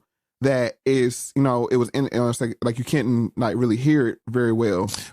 We could work our way through it, but no, I think it's very more powerful if you actually watch the footage. What time do the lives drop? 8:00 Wednesday, Eastern Standard Time. Right, and the show same time Wednesday. Same time. Okay. Yep. So Wednesday 8:00, come to Moe Factz on YouTube, and you'll find something going on over there. Either a new show or the live lost tapes. And we premiered on the YouTube, and then we get it up on the podcast after that. Yeah, right after the premiere is over, we'll drop it to the podcast apps. So that way people can get on our routine with us as far as and it helps. The reason why I know you're like, why are we going to YouTube if we're trying to go away from it? It's like my man TD say, we're trying to grow big so we can come away from YouTube. Yeah, and suck all of you with us. Right, exactly. We're doing the same thing they do. It's like the honey pot. It's exactly. Like, come on. Exactly. Here's Mo. He's the honey. All right, so that's what we have to use the algorithms against them. Once that engagement happens, it's going to send the message to more people. It's going to be fun. And also likes, shares, and comments, because that triggers the algorithm as well. Like I said, we just need to know what game we're playing here, so we can beat them. And then we're just taking the podcast 2.0 eventually. Thanks. So I know this is kind of a heavy show, and these last two clips, I don't know where to put this. I don't know if this is government control. I don't know if this is natural. I don't know if this is performance art. But this is Commander Ghazi from the Black Hammers, and this is Isu's message to Antifa 1. Hello, Antifa. It's me, Ghazi, the Commander-in-Chief of the Black Hammer Organization. Land back. Land back. Land back. Land back. I heard you had some not so nice things to say about me. I heard you had so nice things to say about my hammers. I heard you had not so nice things to do to one of my members, one of my dear, dear members, an African Filipino mother that you doxed and thought you could get away with it, thought we were gonna back down, thought we were gonna take it. No, that's not gonna happen. You messed with the wrong one this time. Yes, oh yes you did. Oh, yes you did. 'Cause we don't take it lightly when harm is done to our African and colonized women. And that's why at Black Hammer we say, touch one, touch all. Touch one, touch all. Touch one, touch all. Touch one, touch all. Touch one, touch all. And you touched one of us. So now you've touched all of us, and we're gonna have to do something about it. Land back? Land back. Land back. Land back. Land back. Land back. Okay, is this the same? Hold on, is this the same Black Hammer who was saying, "Stand with us, we're against the vaccines, we're behind Nicki Minaj"? Or am I confused? That's the same one. Holy crap, man! She's acting there. I don't know who she is, but that's a he. That's a he. Yes, you got to do it. You got to do it. We got a little bit of time left. Go to YouTube, type it Isu's. Just like it's in the same thing that's in the title. Okay, hold on a second. Isu's message. Isu's message to Antifa. Just so I can see it, right? That's what this is all about. Okay, hold on a second. You got to have a visual of this. Okay.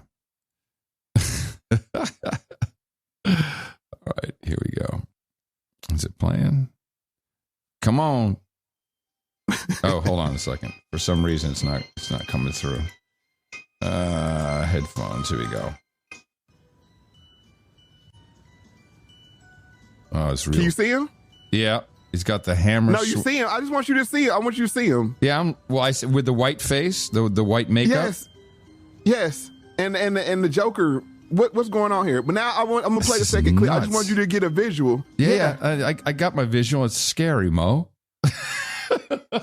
So I said, I don't know if this is real. I don't know if this is like a Splinter Cell. Like, they couldn't reel him in. I don't know where to put this, but I mean, I had to throw it in. For all I know, this is a white guy playing a black guy with white face. I mean, his pictures in without the white face. Okay, but that is appropriation. If we want to be to the letter of the law, yeah. He is appropriating whiteness with the face. I mean, if we want to be to the letter of the law of wokeness, which I find even more fascinating. Okay, hold on. Is scary. Hold on a second. I'm looking at their website. You love this, don't you? I'm looking at their website. Okay, donate. And you always got to click the donate button to see where the donation's going. We got to follow the money, people. Let's see. This is a live Curry cash check, folks. Oh, I'm impressed. They've got Bitcoin donations. Okay, that's not bad. Let's see what.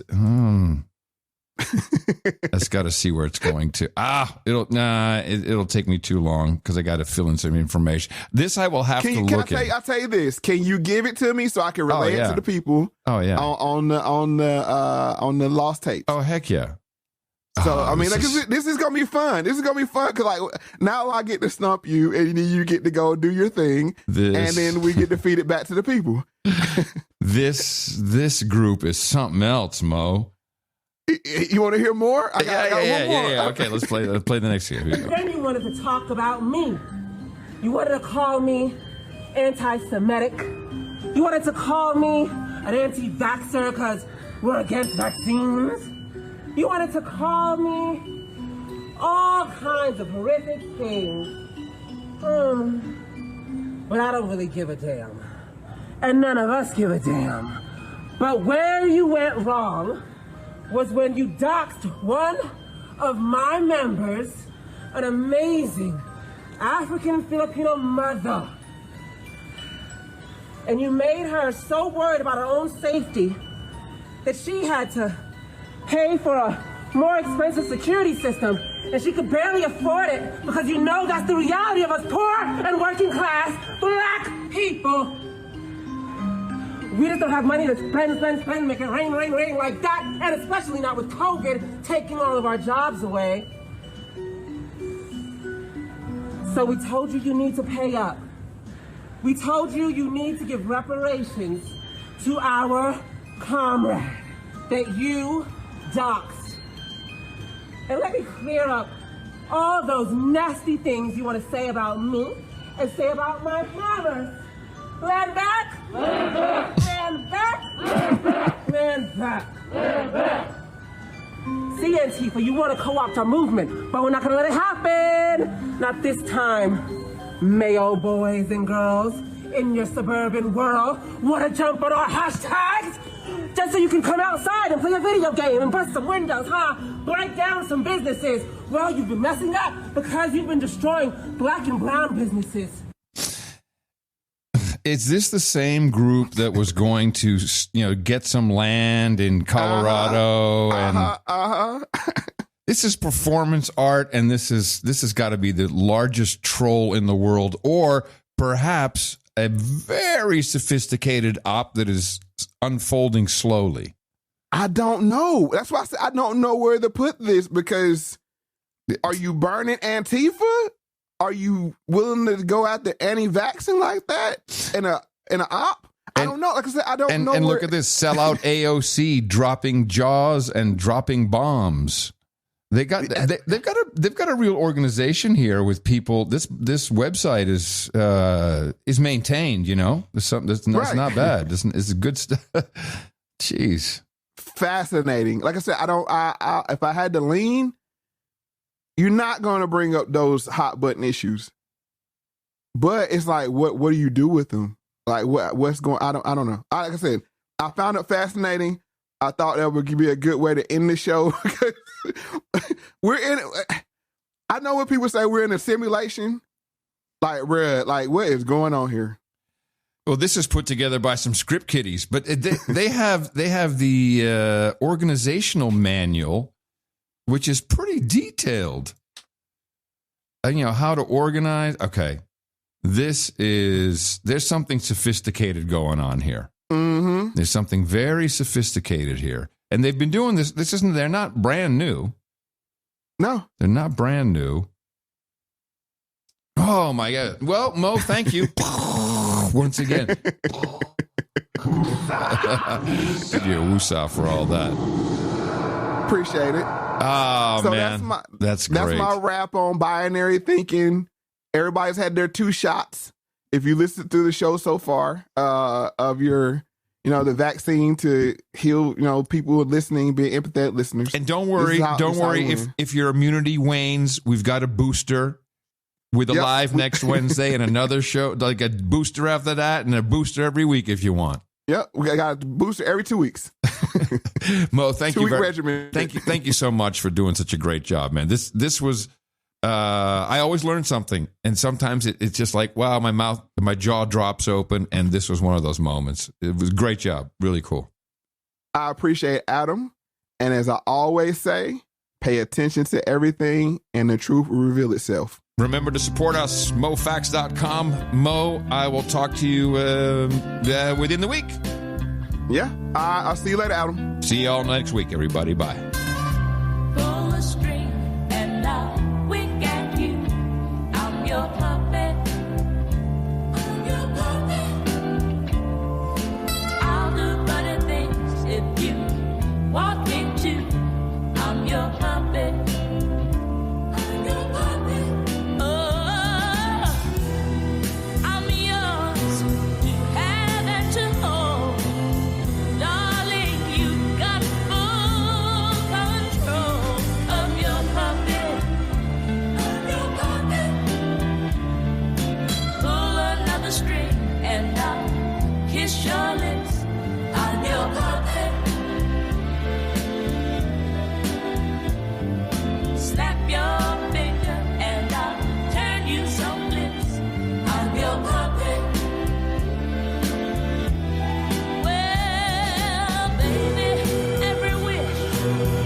Just your funny toy that makes you laugh when you feel blue.